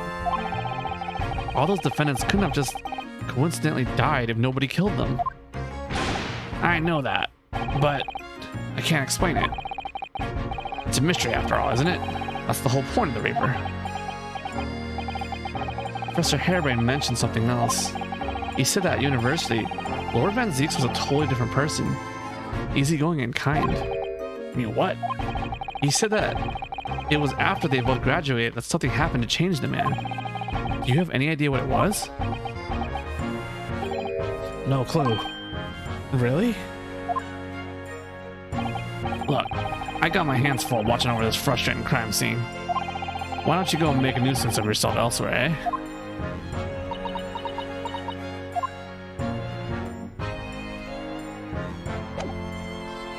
Interesting dodge.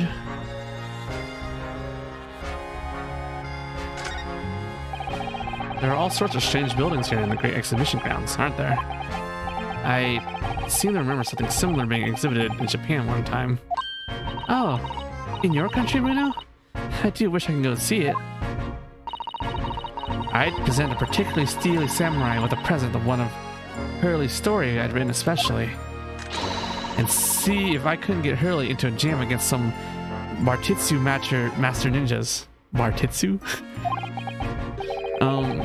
You might not find many of those sorts of people around as you think. Oh, well that's dull. Oh, but I do know a prosecutor with a chonmage top knot I could introduce you to. A chonmage? Really? Do you think I could have my picture taken with him? Do you? Assuming he's recovered from the trim Kazuma gave him a year ago, yes.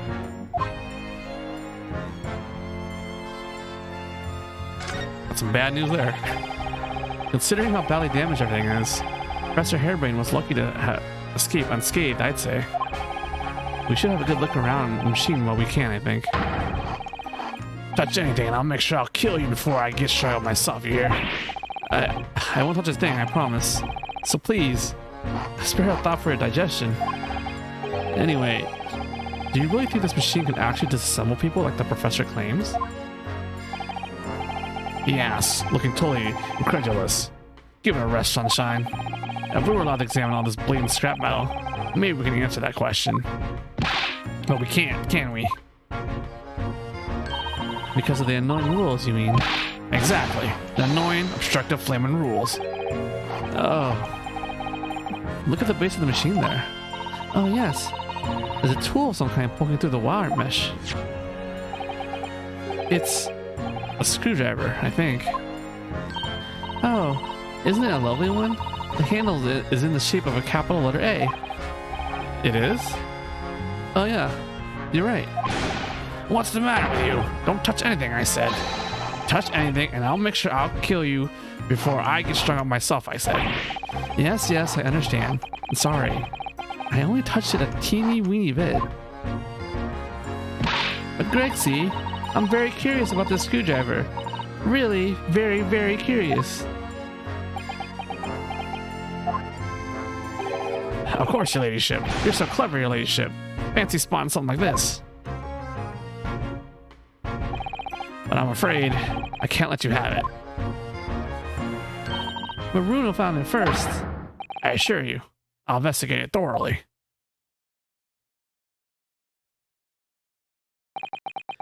He's gone off with it.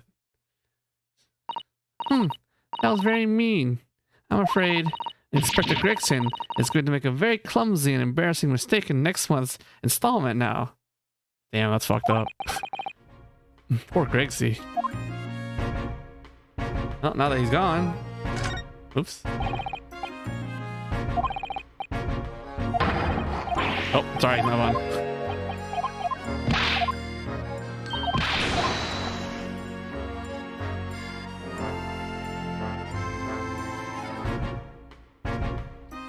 Well, I can look up.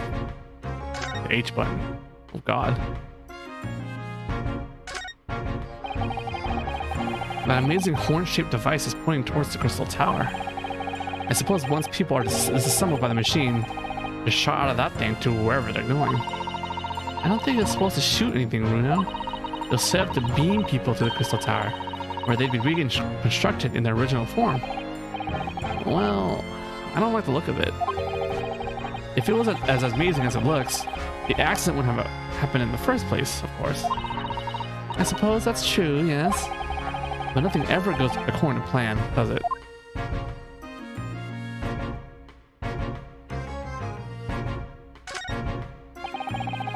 So those are people carrying balloons, dangling silently in the skies over London. I always thought that they would come when humans would discover how to fly. I never imagined it would involve them being suspended from colorful, floating Tamari handballs. I'm sure it must feel amazing being up there among the clouds. Let's take a ride together, Bruno, please. If I'm being perfectly honest, I would like to try it, but without a cast iron guarantee that the thing won't plummet to the ground. I'm too scared. Oh well, in that case, I should tell you what Hurley said. It's physically impossible for a flying balloon to plummet to the ground so long as it doesn't explode. Yes, call me crazy, but I think that exploding part might play in my mind a little.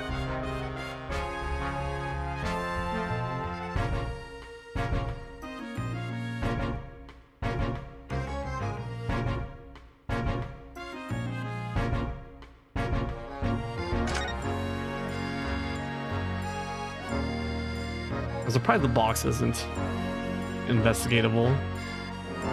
Ferris wheel is.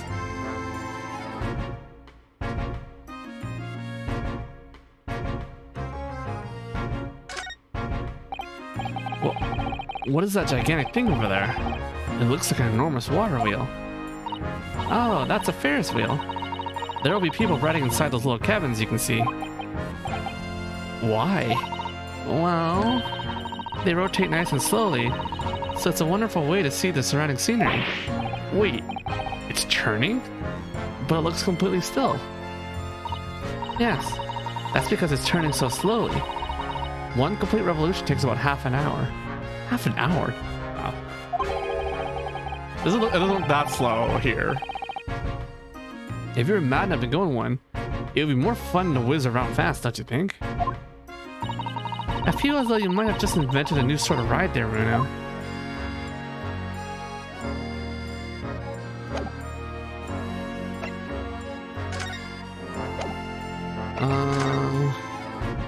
Well, present everything, I guess.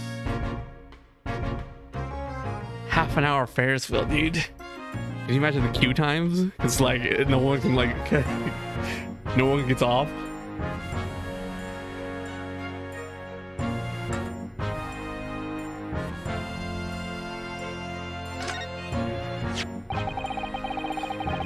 This is the symbol of a defense lawyer where I come from, Inspector. Well, it doesn't pass muster here in Japan and London. You might as well chuck it in the deep fat fryer. No one's ever said that to me before. Mr. Sholmes just suggested I feed it to a dog, though. That's not what he said. If you fry it first, you can feed it to me. Does he think it's made of potato?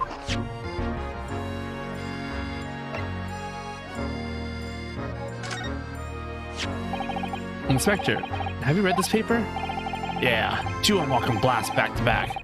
This one at the exhibition, and the rape again intact. I know. Terrible news to wake up to, wasn't it? I tried to pretend I hadn't read it and turned over for another 40 winks. Thanks to that, I was laid up and got a roasted from the super. Some mornings are like that, aren't they?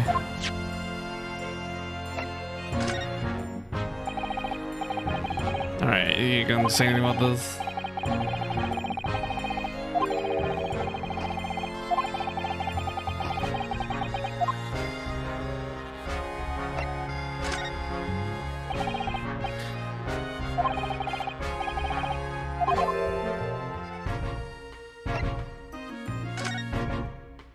Oh, you have somebody of any of these things? Alright, man.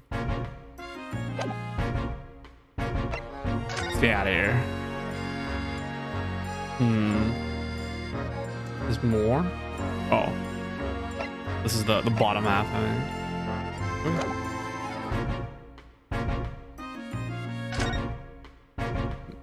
Maybe.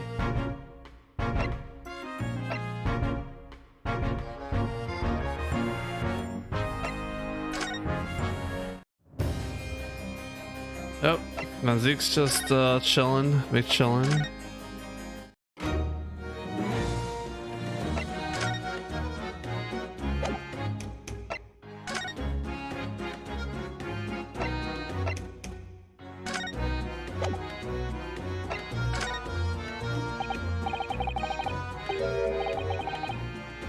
Oh, don't steal our stuff.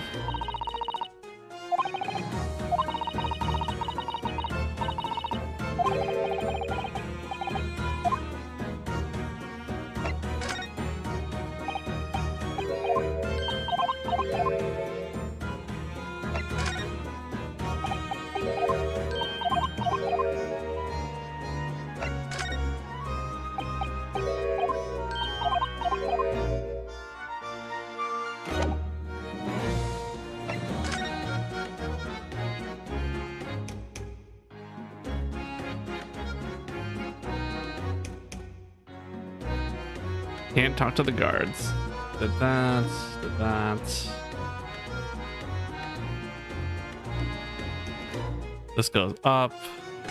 I'll go up again, I guess. Like, how do you go down? There's stairs down?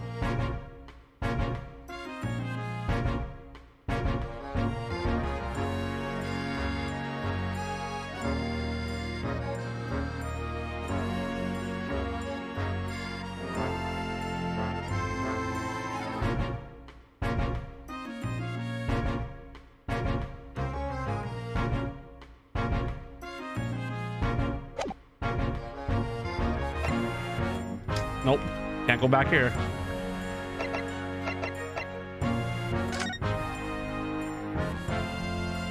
The back button just cancels the examine thing. Oh, see, I did move. You can't go to the experimentation stage because that's part of this scene. I tried. I hit this button.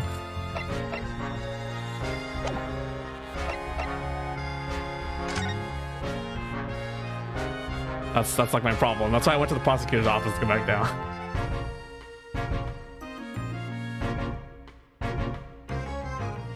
Is there anything left back here? The text kind of indicates that there is, but I don't see it. I think I might go to the prison and present Hairbrain the stuff we found, maybe.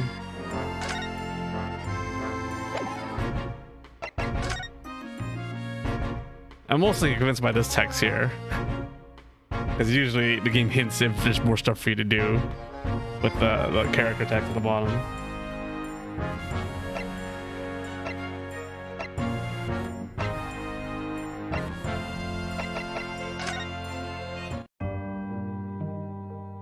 Oh, he's gone. Can't present him stuff. Why is he just like chilling here? Lord Van Zeeks. I think he's ignoring you, Bruno. The prosecution and defense should avoid speaking outside the courtroom as a rule. So if anyone is being rude here, it's most certainly the man in black standing there before us. Oh, I see. Well, thank you for setting the record straight. Did you see that? He spoke to me, Bruno. So Lord Van Zeeks, have you managed to visit the Great Exhibition yet?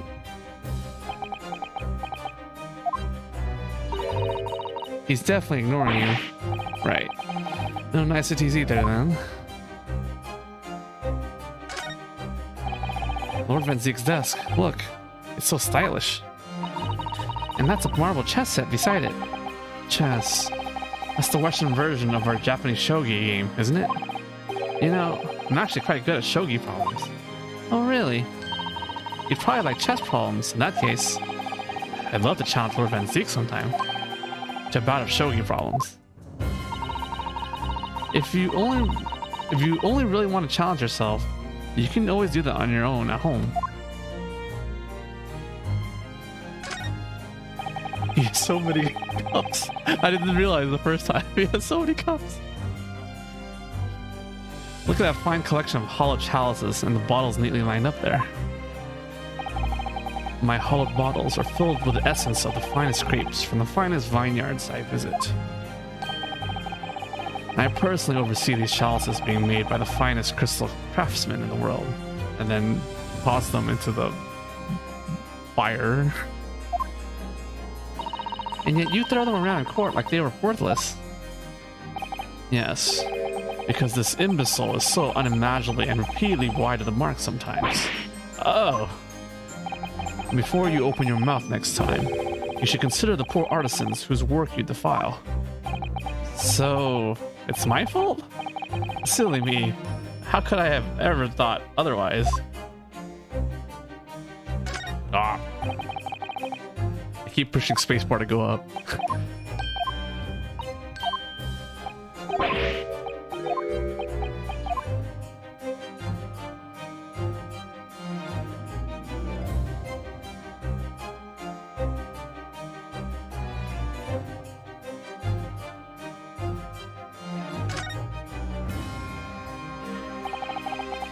That portrait really dominates the room, doesn't it? It's a very majestic outfit and pose. And sadly, whoever painted it didn't do a very good job of capturing Lord Van Zeek's facial features. Yes, you're right. I mean, it's not far off. But the artist has exaggerated his subject's handsomeness, I think. Ah, that reminds me. I heard Emperor Napoleon of France ordered artists to make him look more attractive when they painted him. How vain. That's not really an attractive quality in a person, is it? That portrait does not depict me. Surely that's immediately obvious. Oh, then who is it?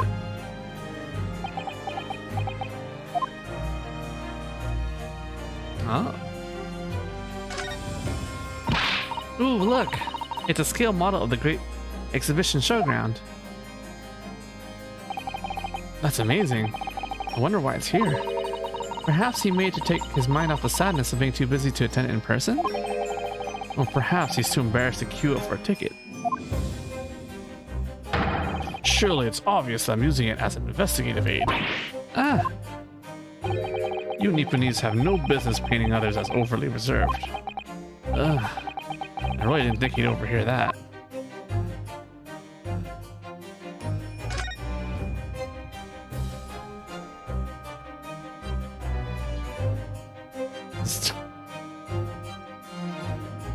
It's a little ridiculous.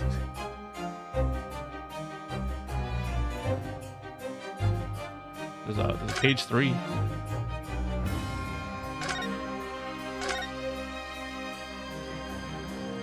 There are bats here?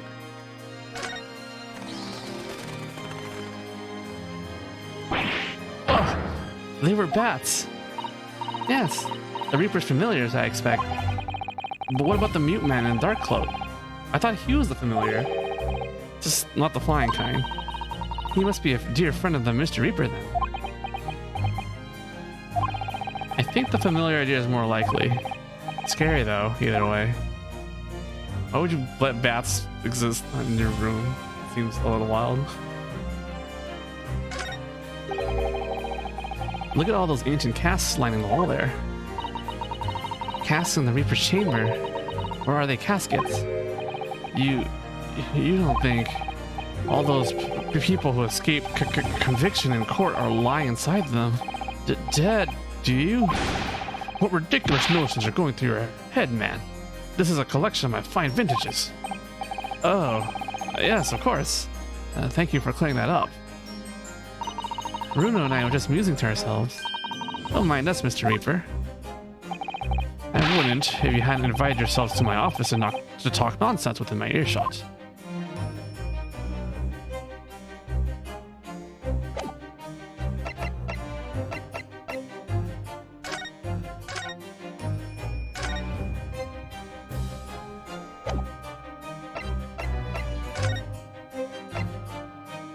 There's more here. I just don't know what it is.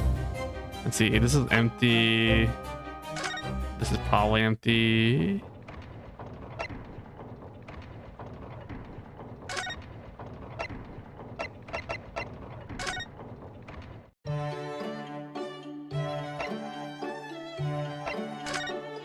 Just in case. See if there's anything obvious. Oh, this cup isn't. This cup's pretty suspicious.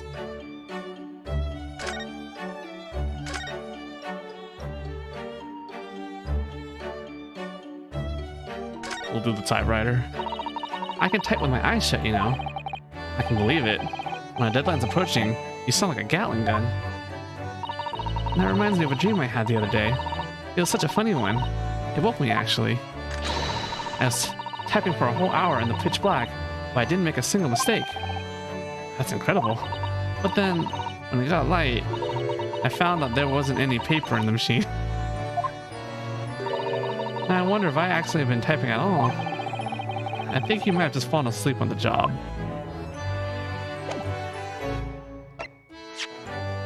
Actually, I guess I haven't looked at these, so maybe that's what I need to do. It looks like layers of thick canvas with a thick rubber lining of sorts. I've never seen anything like it before. But applying Mr. Scholl's methods, you might deduce it was part of a raincoat worn by someone who really didn't want to get wet. And the charring must have occurred when the person was struck by lightning. Or maybe not.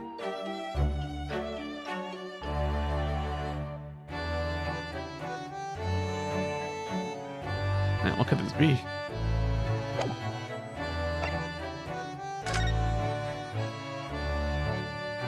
There's like a handle here and everything. This is like a crossbow or something. It looks like a crossbow. A very fancy crossbow.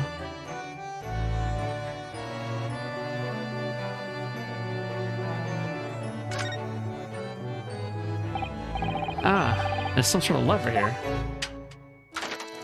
Oh, definitely, it's definitely a crossbow. What the? What is this? It looks like a cross between a bow and a gun. Thanks. I think it's probably used for the same thing too.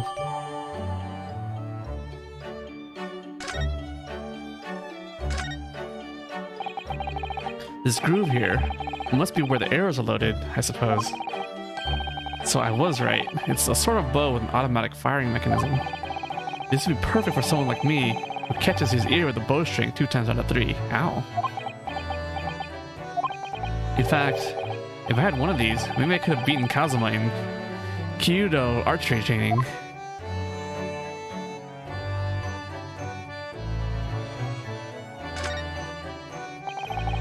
It looks like you wind this around in order to draw the bowstring back and create tension. You must be able to fire arrows with a huge amount of force using this device then. In fact, I would imagine it's far more accurate and powerful than a Japanese longbow. I really had no idea what I was picking up when I spotted this at the exhibition grounds.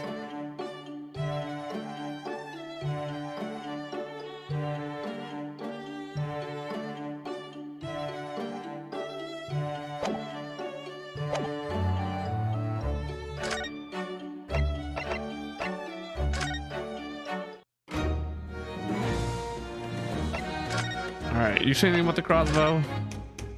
No.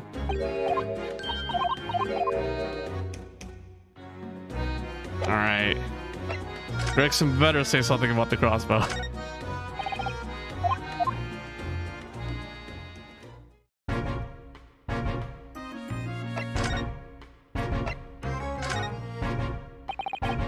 He does not.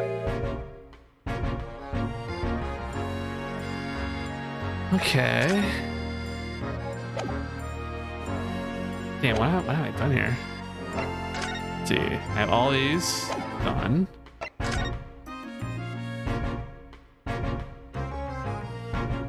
The box here, the red herring.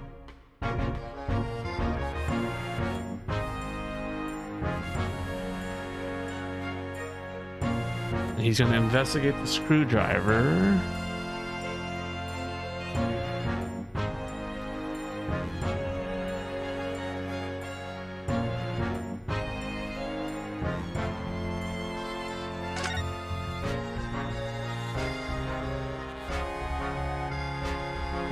It could be downstairs. I thought I did a thorough look around, but I guess I could look again. Unfortunately, going back down is yeah, experience. Oh, you can click the periscope for me.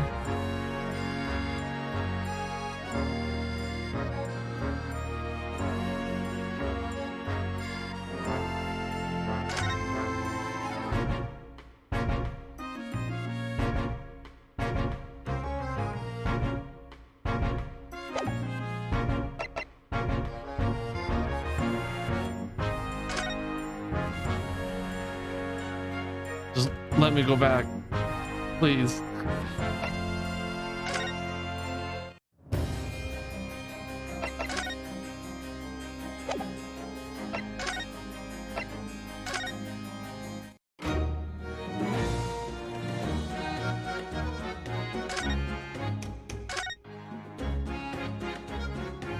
Ah.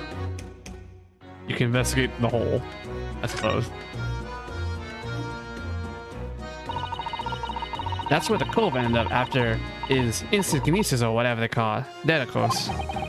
And yet they're calling the experiment a success? What's the wooden scaffold there for? The coppers, our lads, set that up after the incident happened. To get the body down, I think. Don't know, really. Didn't you help to erect the scaffold then? Nah, lookout duty's more my thing. Wandering around the exhibition and keeping a lookout for the fun stuff. Mind Gregson doesn't hear you saying that, or he'll give you the boot. It's incredible though, isn't it? I mean, could the victim really have bridged that gap by some sort of invisible kinesis? Really? Alright, man. I had to click above the guards. Runo, listen. What? What is it? I've been thinking. Hurley might know something, mightn't he? About what? About Mr. Reaper. About what happened to Lord Van Zeeks, you mean? Because it sounds like something very significant occurred after he graduated from university. Something that completely changed his life. Maybe, but I have no idea where to find Mr. Sholmes at the moment. He's in the middle of some big case, isn't he? Here, this is what you need. What's this? Some kind of entrance ticket? Madame Tuspels? Is this supposed to mean something to me? You don't know it? It's the most popular attraction in London at the moment. It's very close to Baker Street, actually. We can go now if you like. No. We don't have time to take 4 visiting attractions today, Iris. We have a big trial tomorrow. But that's where Hurley is. What? At this popular London attraction? Yes. How is it that you know where he is? Hurley told me. But he told me to keep it a secret from you, Runo. I don't think she did a very good job of that, but yeah, I won't complain. Madame Tuspels? I don't see how it can be related to the case we're investigating here, but then stranger things have happened. And when they happen, Mr. Sholmes is usually at the heart of them. Alright.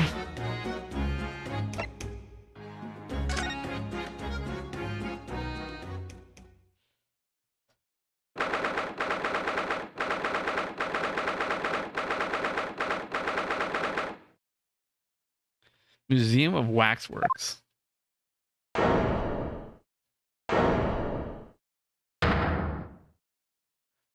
I don't know.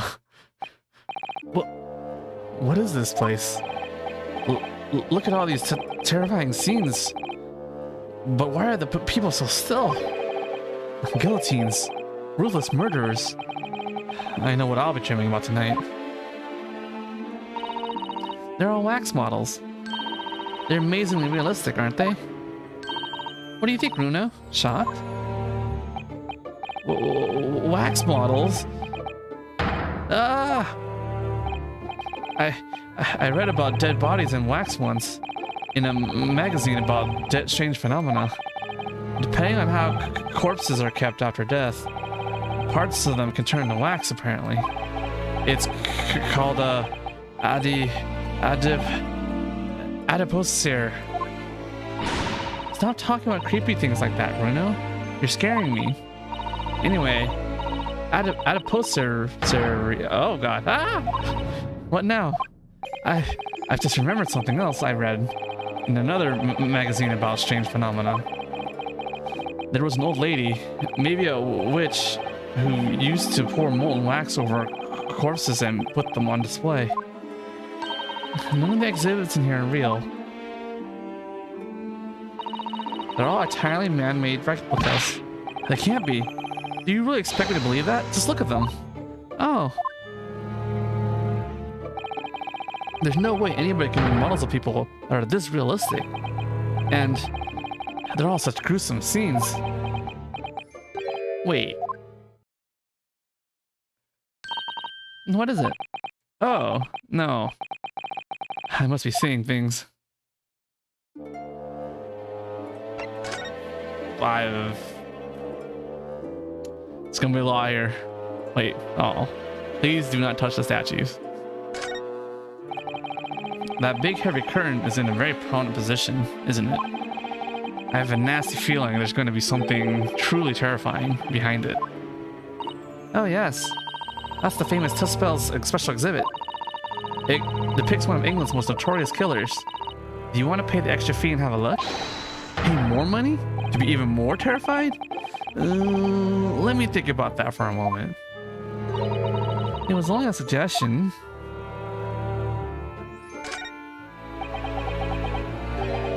Is this an arm? It looks like an arm, doesn't it? Maybe one of the waxwork models has fallen over. You don't think it could be the work of one of the mass murderers in here, do you? Bruno, stop scaring me. Is it a wax arm? Or a real one? Come on, you're always pointing that finger of yours in court. Poke that arm now and see how it feels. Objection.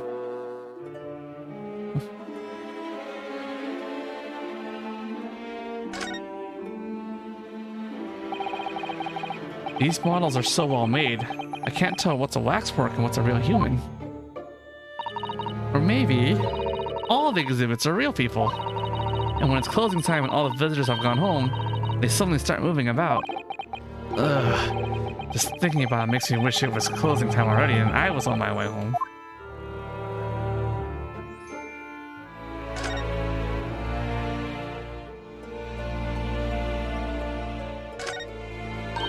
Oh, that's a funny place for a little ladder. Oh, this is a snap ladder. Joke. What is it? Is something wrong? No, it's just in Japanese. We have a totally different word for a ladder that folds in half like that. We do in English too, you know. It's a step ladder, or just steps. I hate this game. So be careful of making assumptions about other cultures, Bruno. That's how wars are started. I didn't realize step ladders were an international point of contention. But the writer makes an astute point.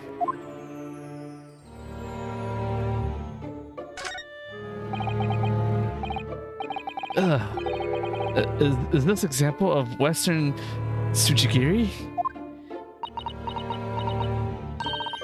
I don't know what that is. You know, when an unscrupulous samurai randomly attacks a passerby to test his sword. I still don't know, no. But actually, a waxwork samurai would probably be hugely popular. Could you model it, do you think, Bruno? Doing that Tsujigiri thing you mentioned? Well, I do have a sword, but I have no intention of testing how sharp it is on a human subject. For now, at least. It's the great detective, Mr. Herlock Sholmes. Mr. Sholmes has his own wax statue in here? Really? Well, he is world famous after all. It's an uncanny resemblance, isn't it? It makes my skin crawl to look at it. I know. But look, Bruno, you can kick this Hurley, and he doesn't move a muscle. You can't go on kicking the exhibits, Iris. Wait. It just moved, I'm sure. And not just a little bit either. Really? Did it? And look closely. There are beads of sweat on the face of this waxwork model.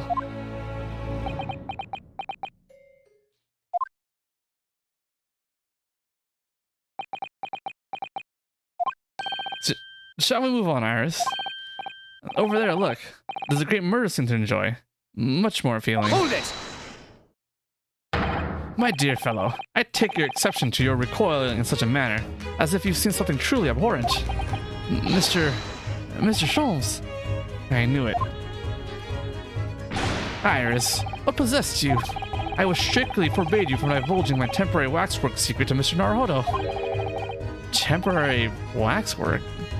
What do you mean? And that kick. Could you not have exercised a little more restraint? You winded me. But Bruno has something he needs to ask you. Ah, a question. And I thought you'd probably be getting bored too. So here we are. Well, I can't deny that your timing was impeccable. A mere 2 minutes more being stationary like that, and my great brain, upon which all my success has been built, would have been turned to wax. Thank goodness we arrived in time. Indeed, in many ways, the pair of you just saved the world from an unimaginable loss. Oh, Hurley, you do like to talk nonsense, don't you? You could know something, it's true, about Lord Van Zieks and what happened in the past to change him. Now that you're here, let's take our time. How can I be of assistance? Well, you're in luck. I'm suddenly quite taken with the idea of conversing. Oh, well, actually, I'm in quite a hurry. And if my eyes don't deceive me, I believe something is afoot within the walls of this very museum. A most fascinating case, if I'm not mistaken. Really? Moreover, I have a strong suspicion that is related to the matter about which you've come to me now. But how could it be? We shall speak again presently, my dear fellow. But for now, I must return to my work. What? Back to being a temporary waxwork exhibit? Why though?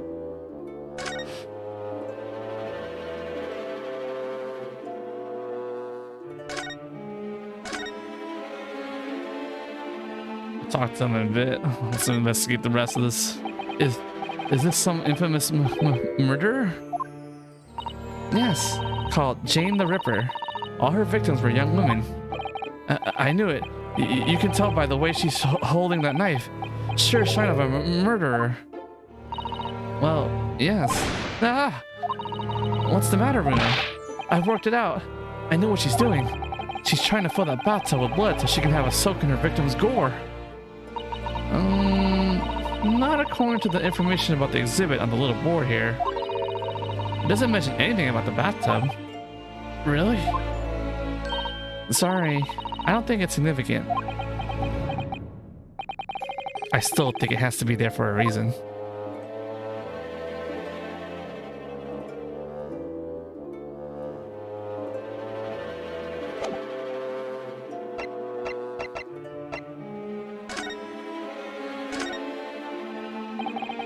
What is this place?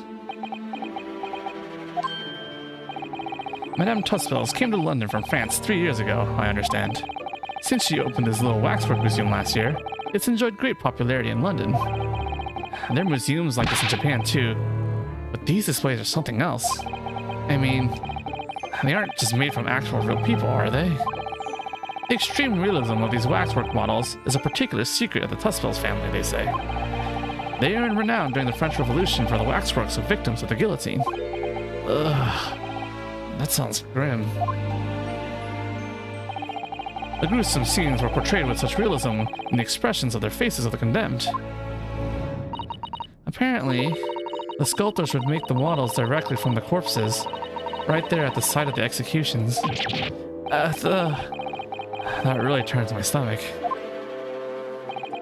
That's just one of several legends about the Tussvels family. Whether there's any truth to it, I couldn't say. But anyway, this museum houses models of famous people from all over the globe. Nevertheless, the most popular area of the museum by quite some margin is this House of Horrors. A house of horrors? Oh, of course, visitor numbers are dwindling now as a result of the great exhibition. But people usually flock here to see the exhibits of some of London's most vile criminals at their gruesome work. Naturally, most of the miscreants portrayed here were sent to the gallows, so they're even stiffer now than the models of them. Have you heard of poor taste? My dear fellow, a public live for poor taste. They yearn to be shocked. So, the hideous exhibits in here are... they're all portrayals of real events that actually took place. Is it just me? Or did the temperature in here just seem to drop? Anyway, I advise you not to think too deeply about what you see here. Oh, he's back to being a waxwork, is he? What do you mean by a temporary waxwork, Mr. Sholmes? Exactly what you see. I'm part of the exhibits here, catching these criminals in the act. Catching them? Every half an hour, I home in on a different killer in one of the displays and adopt a new pose to ensnare him. When members of the public come for a closer look, I offer them my hand to shake. For a shilling, I'll happily allow them to take a photograph of us. Us? Does he mean him and the waxwork murderers in here? But why, Mr. Sholmes? My dear fellow, isn't it obvious? For the money. He really roared at me there. Very fitting for the House of Horrors. As it stands, I may struggle to pay this month's rent, and I have the ravenous iris to consider. Oh, Hurley, I'm so hungry. If push comes to shove, I shall have to ask you to do your bit, Mr. Naruto. What's he threatening to rope me into now? So with that in mind, how about a photograph? As a special treat, you may have your pick of the murderers and scoundrels in here. Choice is yours. Maybe some other time. Remember, Mr. Naruto, ignore me at your peril. Back to being a waxwork again. Is it just me? Or did his final remark there sound a lot like a curse?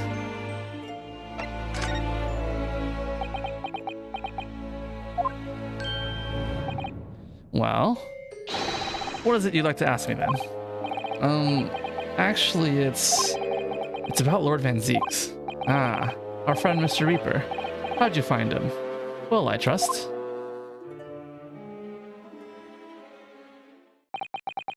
And so I filled Mr. Sholmes in about everything I've learned. About Lord Van Zeeks, about Professor Harebrain, and about the strange coincidence that they hadn't been at the university together.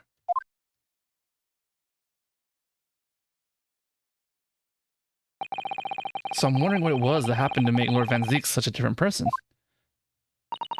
I was sure that you know Hurley. You said that there was something going on here in this exhibit hall before. That something was afoot. And that you believed it was related to what I wanted to ask you about.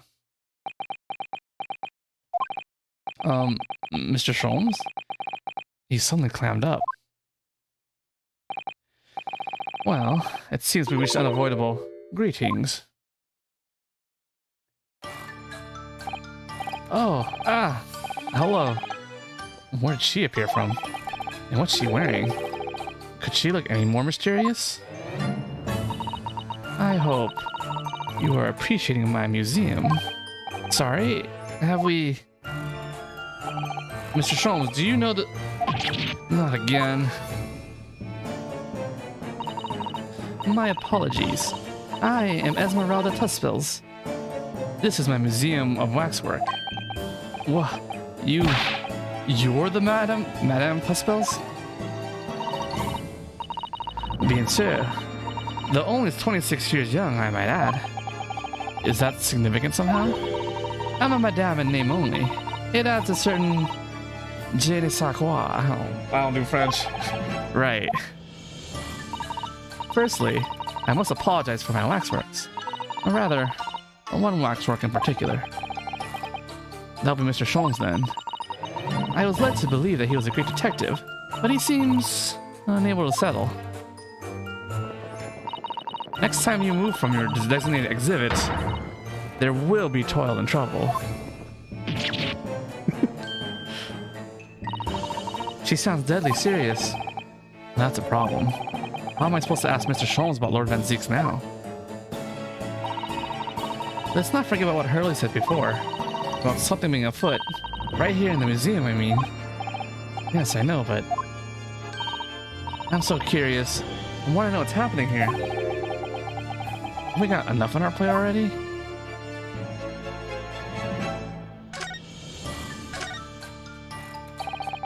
Did you make all these waxworks, Madame Tuspils? I did. I am the third generation of waxwork artisans, you know. Gosh. It was my grandmother who began the tradition in my family. Her fortunes were checkered, living through the turbulent times of the French Revolution as she did. That is when she acquired the savoir-faire that leads to astonishing lifelessness. All these waxworks really do look as though they're alive. In fact, they look more alive than Hurley. What you see exhibited here represents the most atrocious of London's criminal past. All the waxworks were created in the presence of real people, on which they are modeled, in the hours immediately following their executions. That is the secret to their extraordinary lifelikeness. That sounds terrifying. All walks of life have similar challenges, I'm sure. To carry out one's trade par excellence, one must go to extraordinary lengths. My exhibits are a reflection of society. I create only that which the public wishes to see. Ugh. Why couldn't the public have wished for something less horrifying? Do not fear. I'm sorry. This room is the only one in the museum with such a macabre theme. I do hope you'll explore. There are models of famous singers, actors, politicians. Something for every taste, I hope. It was Iris who dragged me straight in here, come to think of it. Sorry. Perhaps I should have eased you into things.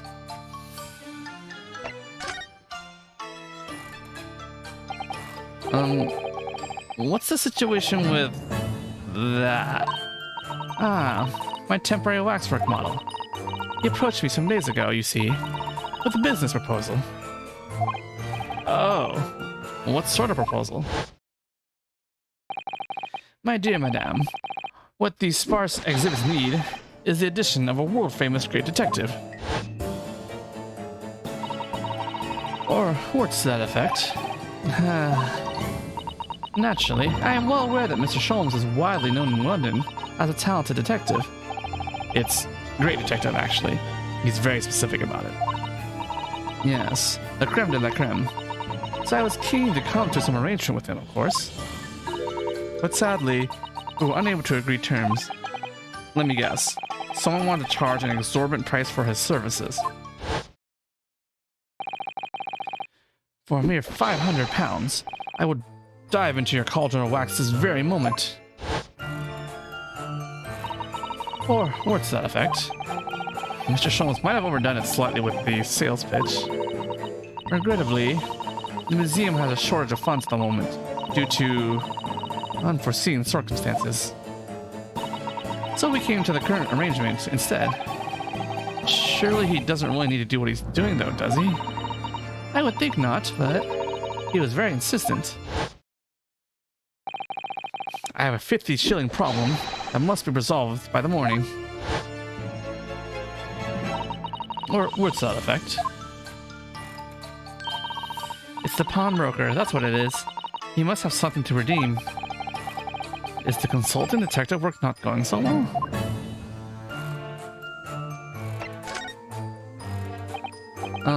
I wonder, could I ask you something? Bien sûr. I'm just curious. Is there anything going on in the museum at the moment? Some kind of incident, perhaps? Whoever suggested such a thing to you? Oh, well, it was your temporary waxwork over there who mentioned it to me a little... Oh, he's disappeared. A wax model is a work of art, not some tawdry object for trade. Ah! There you are. Leaving the exhibit again when you should be working. Do you wish to be melted down? My dear Madame Tussville, save your reprimands. There are more pressing concerns. The wax can wait. It's our ideas about your current problem we must throw into the melting pot instead. Personally, I would advise you not to involve the police. Why ever not? She's turned as wise as sheep. Because you have at your disposal a great detective whose services you may employ for a mere 50 shillings. So please be aware that I prefer... No. I insist upon payment in advance. Very well.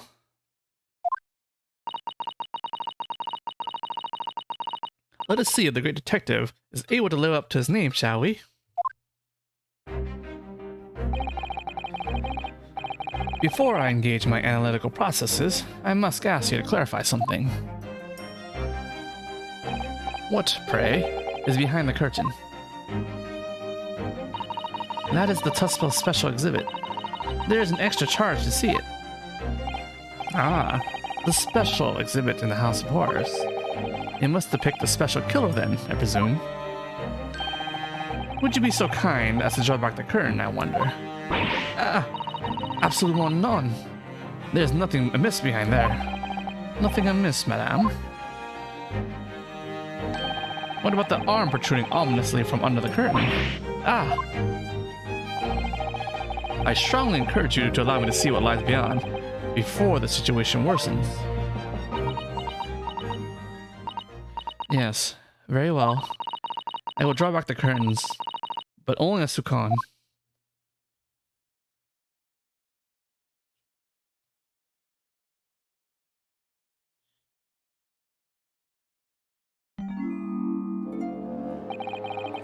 I must confess, I peeked behind the curtain earlier. The Tuspel special exhibit is a very bleak graveyard scene indeed. And yet, somewhat surprisingly, the waxwork killer one would expect is nowhere to be seen. What does strike one, however, is the portly gentleman lying peacefully on his back on the floor.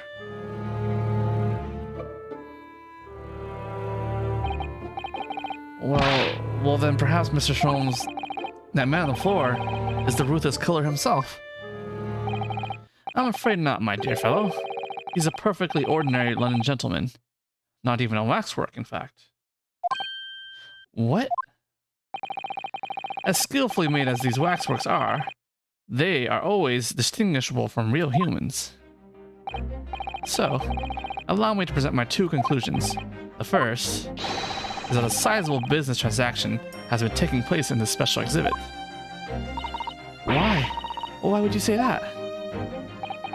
And the second is that the aforementioned transaction is linked to a serious crime.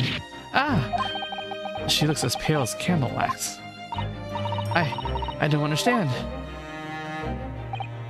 So, Madame Tuspels, as you've agreed to my fee, you shall now have the pleasure of seeing this famously great detective and temporary exhibit at work.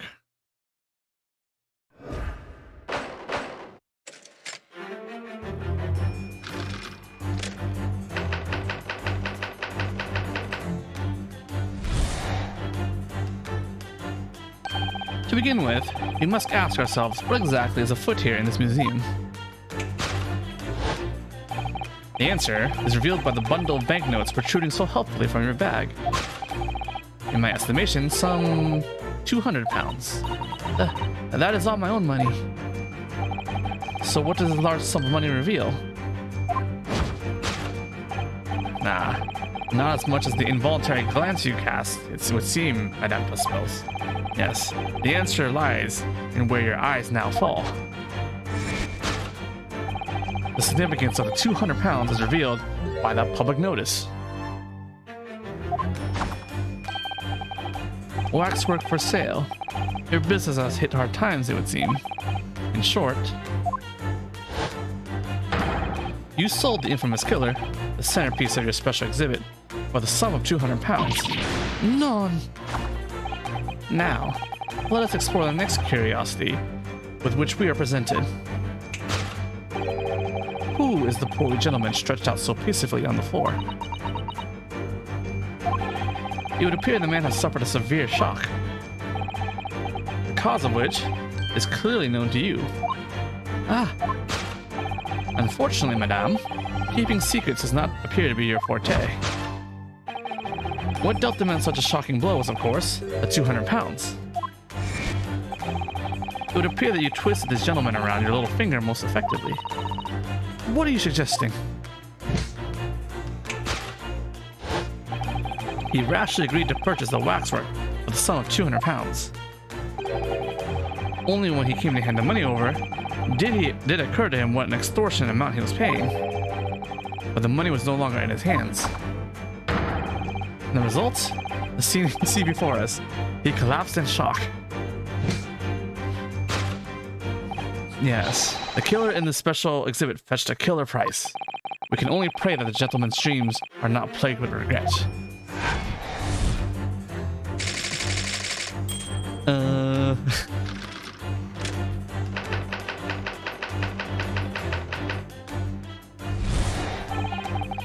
question that arises then is what has become of the waxwork that has changed hands. Let us consider that problem for a moment. You cannot possibly...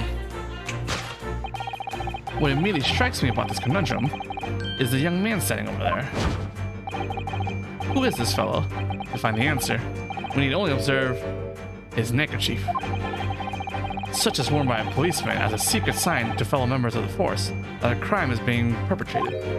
Yes, this young man is an undercover policeman, currently investigating this museum.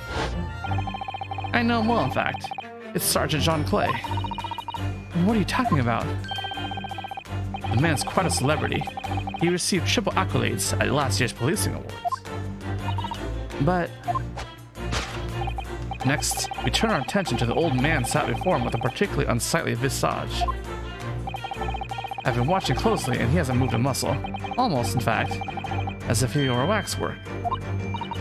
Ah, but your reaction only confirms my suspicions, madame. I noticed it at once, of course. Observe. The telltale sign that instantly proves whether or not this old man is a waxwork is the obvious price tag. 12 pence? A tragically low price, you might say. Though perhaps the real going rate for aging waxworks, riddled with cracks. And yet you sold it to the poor gentleman for an exorbitant 200 pounds. The sort of plucky behavior that's sure to attract the attention of Scotland Yard. Isn't that so, madame? I do not... Yes, the waxwork you sold has already been seized by the police and remains in their custody as we speak. The old man must be reunited with his grave in the special exhibit, and not a moment too soon.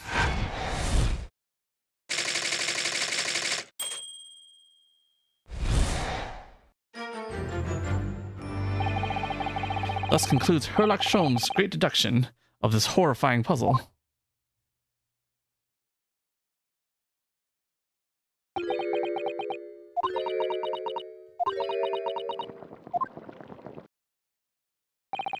I see I've stunned you all into silence. You have, Hurley, you have. And you've obviously upset this young lady in the process. Her cauldron looks awfully hot. If I could just bring up one point, Mr. Sholmes. Ah, the notorious Naruhodo 1 point. I'm all ears, my dear fellow. According to your deduction, then, the special exhibit featured this old policeman. So, that would mean he's the particularly ruthless murderer, wouldn't it? The killer policeman, Ottermole. Sorry? It was a mysterious series of murders that rattled the capital only last year. The police rushed to the scene every time, only to find the culprit had disappeared into the ether. And it turned out the culprit was a policeman himself, a senior officer by the name of Ottermole. So you mean that's who the sinister-looking old man there is supposed to be? Indeed. It is a particularly grim face, is it not? Unforgettable, in fact. Yes. I remember that odious countenance only too well. But is it 200 pounds a lot of money for a wax model? It would be enough to afford one of the latest steam carriages, if that puts things into perspective. So it is quite a lot then. Is there anything else you wish to add? Before I melt you down. That bubbling wax is looking more and more ominous. The smell of all that molten wax is starting to worry me. Mr. Sholmes did more or less accuse her to her face, so...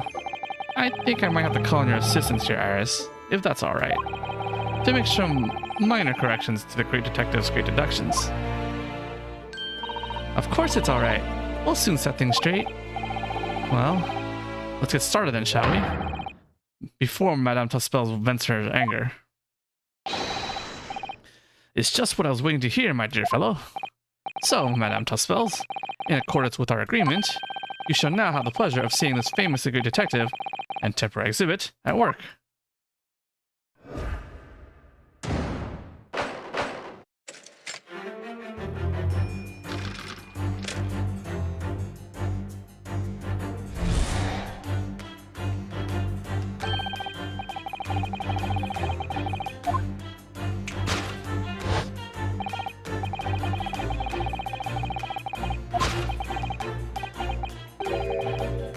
200 pounds, and then he's gonna say her gaze.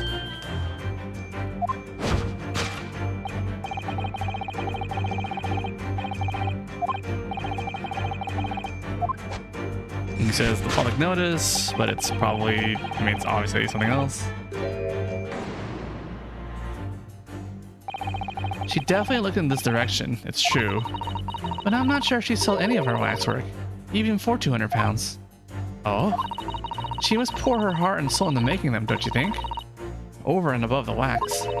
If it were me, I wouldn't sell them for anything. For that much money, I would.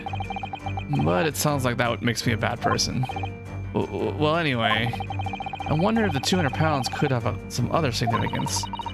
Let's follow that furtive glance again and see if there's anything else that could explain it. Ah. What's that note doing pinned on the wall there? Oh yes, let me see. Dear Madame Tussfels, we've taken the prisoner from this room. The price for his safe return is 200 pounds. Have the money ready by noon on 23rd October. What?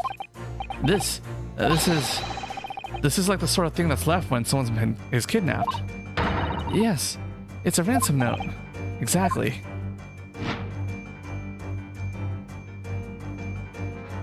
Take that!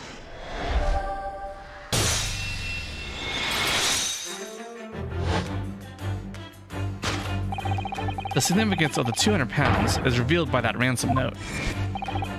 Quite so, and we must congratulate these criminals on their inventiveness, abducting a waxwork. 200 pounds is no small ransom fee, yet you clearly intend to pay it. The model in question has special importance, so I put together all the money I have. In summary then, the 200 pounds you have in your handbag is ransom money. Now, let us explore the next curiosity with which we are presented. Alright, who is the person? The shock, cause of which is clearly known to you. Unfortunately, what dealt the man a shocking blow was the money. So if the waxwork was kidnapped, what does that leave us in terms of who this man is? We could just ask him when he comes round. I think the point of this exercise is to understand the beauty of the deduction process, Iris. Yes, you're right. Hurley's trying so hard. We mustn't let him down. Well, there's little doubt that he suffered a shock. That much seems clear. But in that case, what's Madame Tussfels trying to hide? Let's have a closer look around.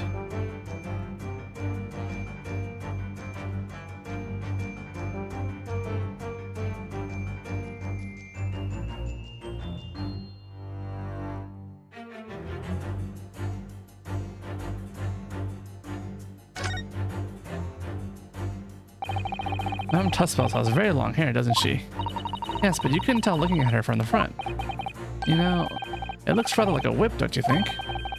The sort of whip that could have floored the gentleman with a single crack. That seems a little far-fetched, even for you, Bruno.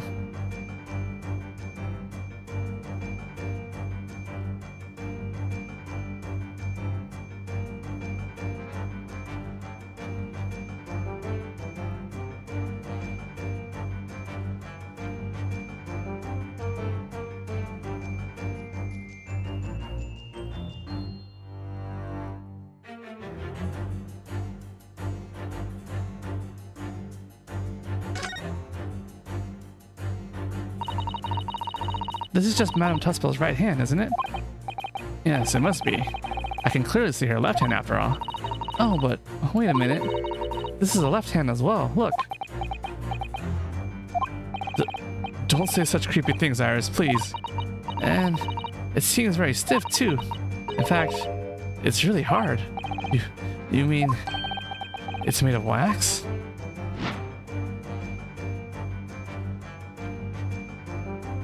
Take that!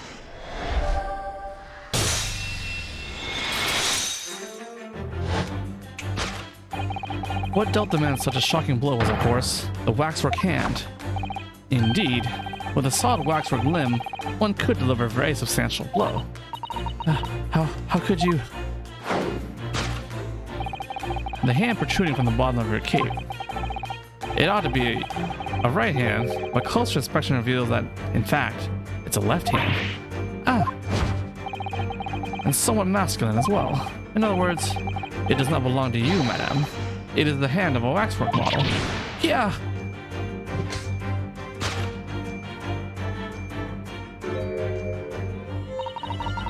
Some of the visitors to my museum can be troublesome. They meddle with the exhibits and cause damage. So you mean that arm? Yes. This gentleman saw fit to try to remove it as a souvenir. No small keepsake. Like taking a whole branch of a cherry tree when you go to view the blossoms. I am afraid I had to teach a man a lesson. You confronted the man and tried to take the arm back. And the result? The scene we see before us. He was knocked unconscious. Yeah, she got a big old arm, just, you know, like a backpack. A point that we may need to revisit later. But for the time being, we have our conclusion. Yes, the killer in the special exhibit has been kidnapped.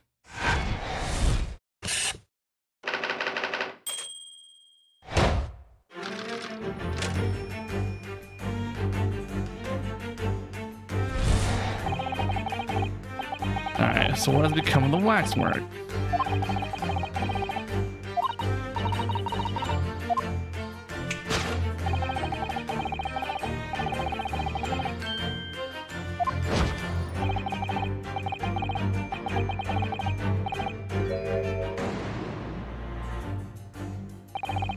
According to Mr. Sholmes, the yellow neckerchief is a sign to other policemen that some crime is underway. A way of communicating with his colleagues without revealing his identity, yes. It's a secret that's closely guarded by Scotland Yard that Mr. Sholmes didn't hesitate to give away. Well, uncovering secrets is in any true detective's nature, of course. Right. Anyway, judging from Madame Tuspel's reaction to Mr. Sholmes' deduction, I think perhaps we may now have identified the man quite correctly. Like, is he missing an arm? Whoa, he's missing an arm. What the? The man has a stub sticking out of his shoulder where his arm should be. Ah. Well, that settles that then. Right. This isn't a real person at all. His entire arm's been ripped off from the shoulder down. His arm's been... Of course. That ties in with what we just found out. Take that!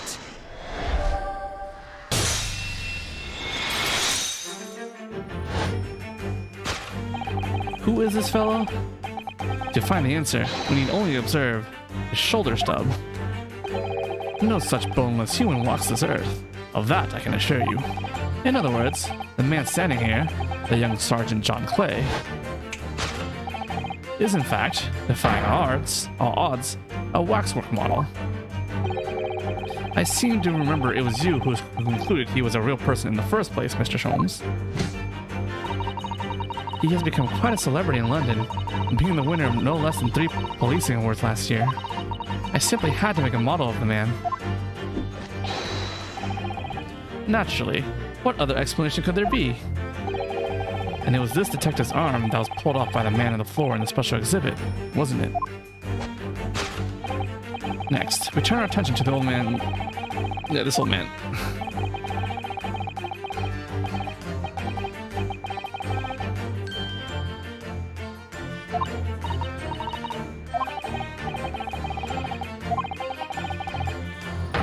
It's the price tag.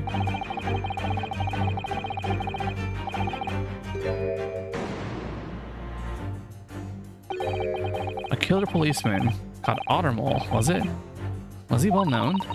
It was all over the papers last year, but I can't say I know what he looks like. It's a very low price though. 4p isn't much money. Only enough for a few measly hours of gas in Mr. Gary Dev's delightful lodgings, in fact. So this is the special killer taken from the special exhibit, is it? A waxwork that somebody stole from the museum and tried to ransom for 200 pounds. Is this crusty old killer policeman Ottermole? Really? Perhaps we should take a good look around again and see if another idea crops up.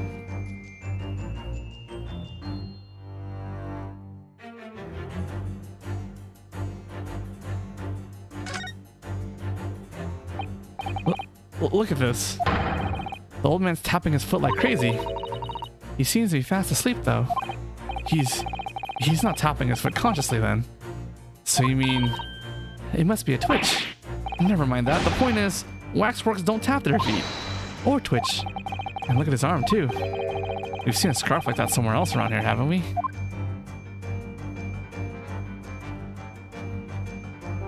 Take that!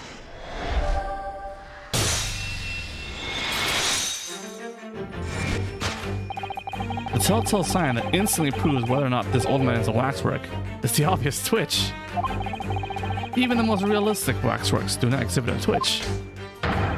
In other words, this splendid old man is in fact a genuine member of Scotland Yard. Slight shift in your choice of adjectives then. And there you have it. Well, Madam Tuspels. Well, what? It was me who contacted the police and demanded that someone come in in the first place. He is clearly fatigued. He is sound asleep. But then, what's this tag about showing a price of 3 pence? No doubt the price tag of the muffler, which the old Bobby has purchased recently at a local market. And I presume you observed the scarf tied around his arm. Does that not strike you, Mr. Naruto? Yes, the secret sign used by detectives to show that some criminal activity is currently underway. Of course, because as you know, there has been just such a criminal activity happening here. As you deduced from the very beginning, Detective.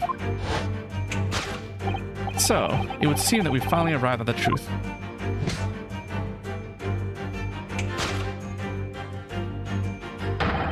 The waxwork of the especially ruthless killer from the special exhibit has been kidnapped. And Scotland Yard are already investigating. But the model's whereabouts remain a mystery. Thus concludes Herlock Sholmes' great deduction of this horrifying puzzle.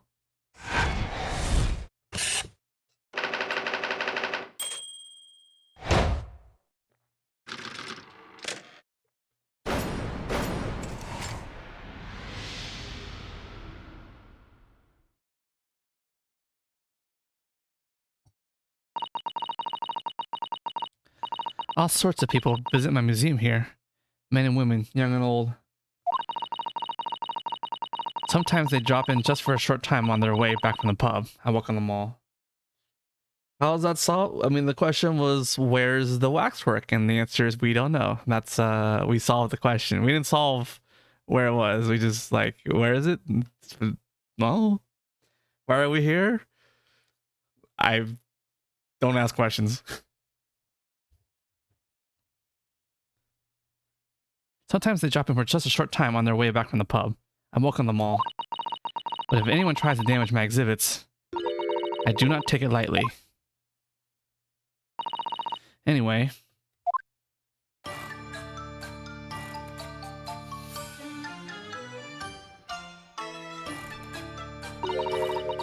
Your great deduction was even more enchanting than I had been led to believe. It was a pleasure, my dear madame. I'm gratified that you enjoyed the spectacle.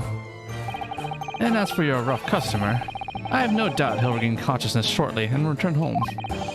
What concerns me more is the waxwork from the special display. As if it were genuinely abducted. As if it was indeed genuinely abducted.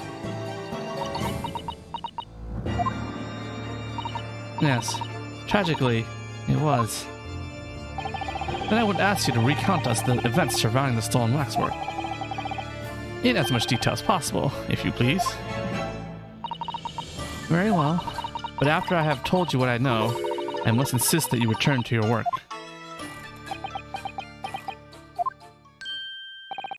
A talent of a great detective could be put to better use, I feel, but as you wish.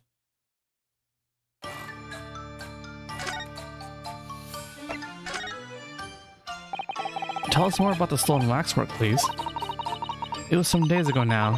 When I came in here one morning, I immediately noticed that a waxwork was missing from the special exhibit here. It is your most prominent display. It is your most prominent display, so that's why the curtains were closed. And I found the ransom note in its place. The culprit must have broken in during the night and taken it then. So this waxwork that was stolen, it was a model of some horrible criminal, I suppose. Of a particularly horrible criminal, in fact. A killer who left a more profound scar on society than any other, I would say. The Professor. Not a name I've heard of. So, Mr. Naruhodo, it seems the circle is complete. Sorry? The Professor case happened around the time I was born, didn't it? Indeed it did, Iris. 10 years ago, a series of murders that rocked the capital. 10 years ago? Yes, at exactly the time that Beric Van Zieks graduated from university, in fact. What? Surely he's not saying... So the big event that changed Mr. Reaper's life.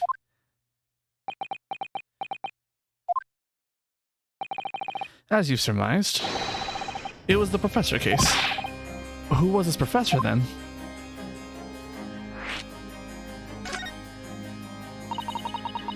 It was a series of gruesome murders that had all of London gripped in terror a decade ago. After 5 victims were killed, the man was arrested and put to death. And now he's immortalized here in wax for all Londoners to admire and enjoy. Though, of course, he happens to be absent at present, account of the abduction. But I don't understand. How is all this related to Lord Van Zieks? You must first understand, my dear fellow, why it is that the Professor earned such infamy. It was due to the victims he chose, some of Whitehall's finest. What do you mean, Hurley? Those murdered by the Professor were some of the highest members of the British aristocracy, members of the nobility, even royalty. It sent shockwaves through the country's administration. Members of the... wait. Of course. What Professor Harebrained said.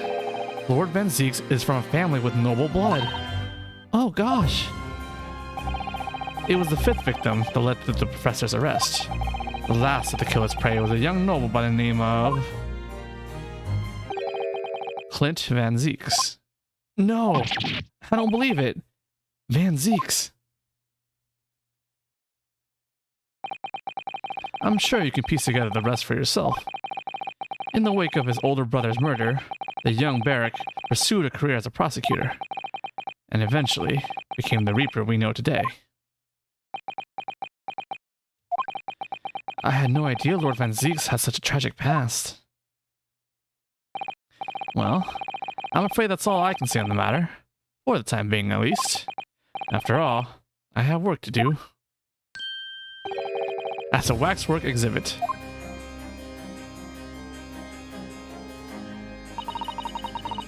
I am afraid I shall have to excuse myself as well. Oh yes, of course. It's been a pleasure. Thank you.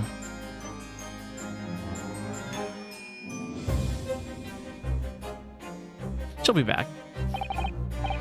Well, none of the predicted scenarios I've been analyzing involved you coming to visit me here.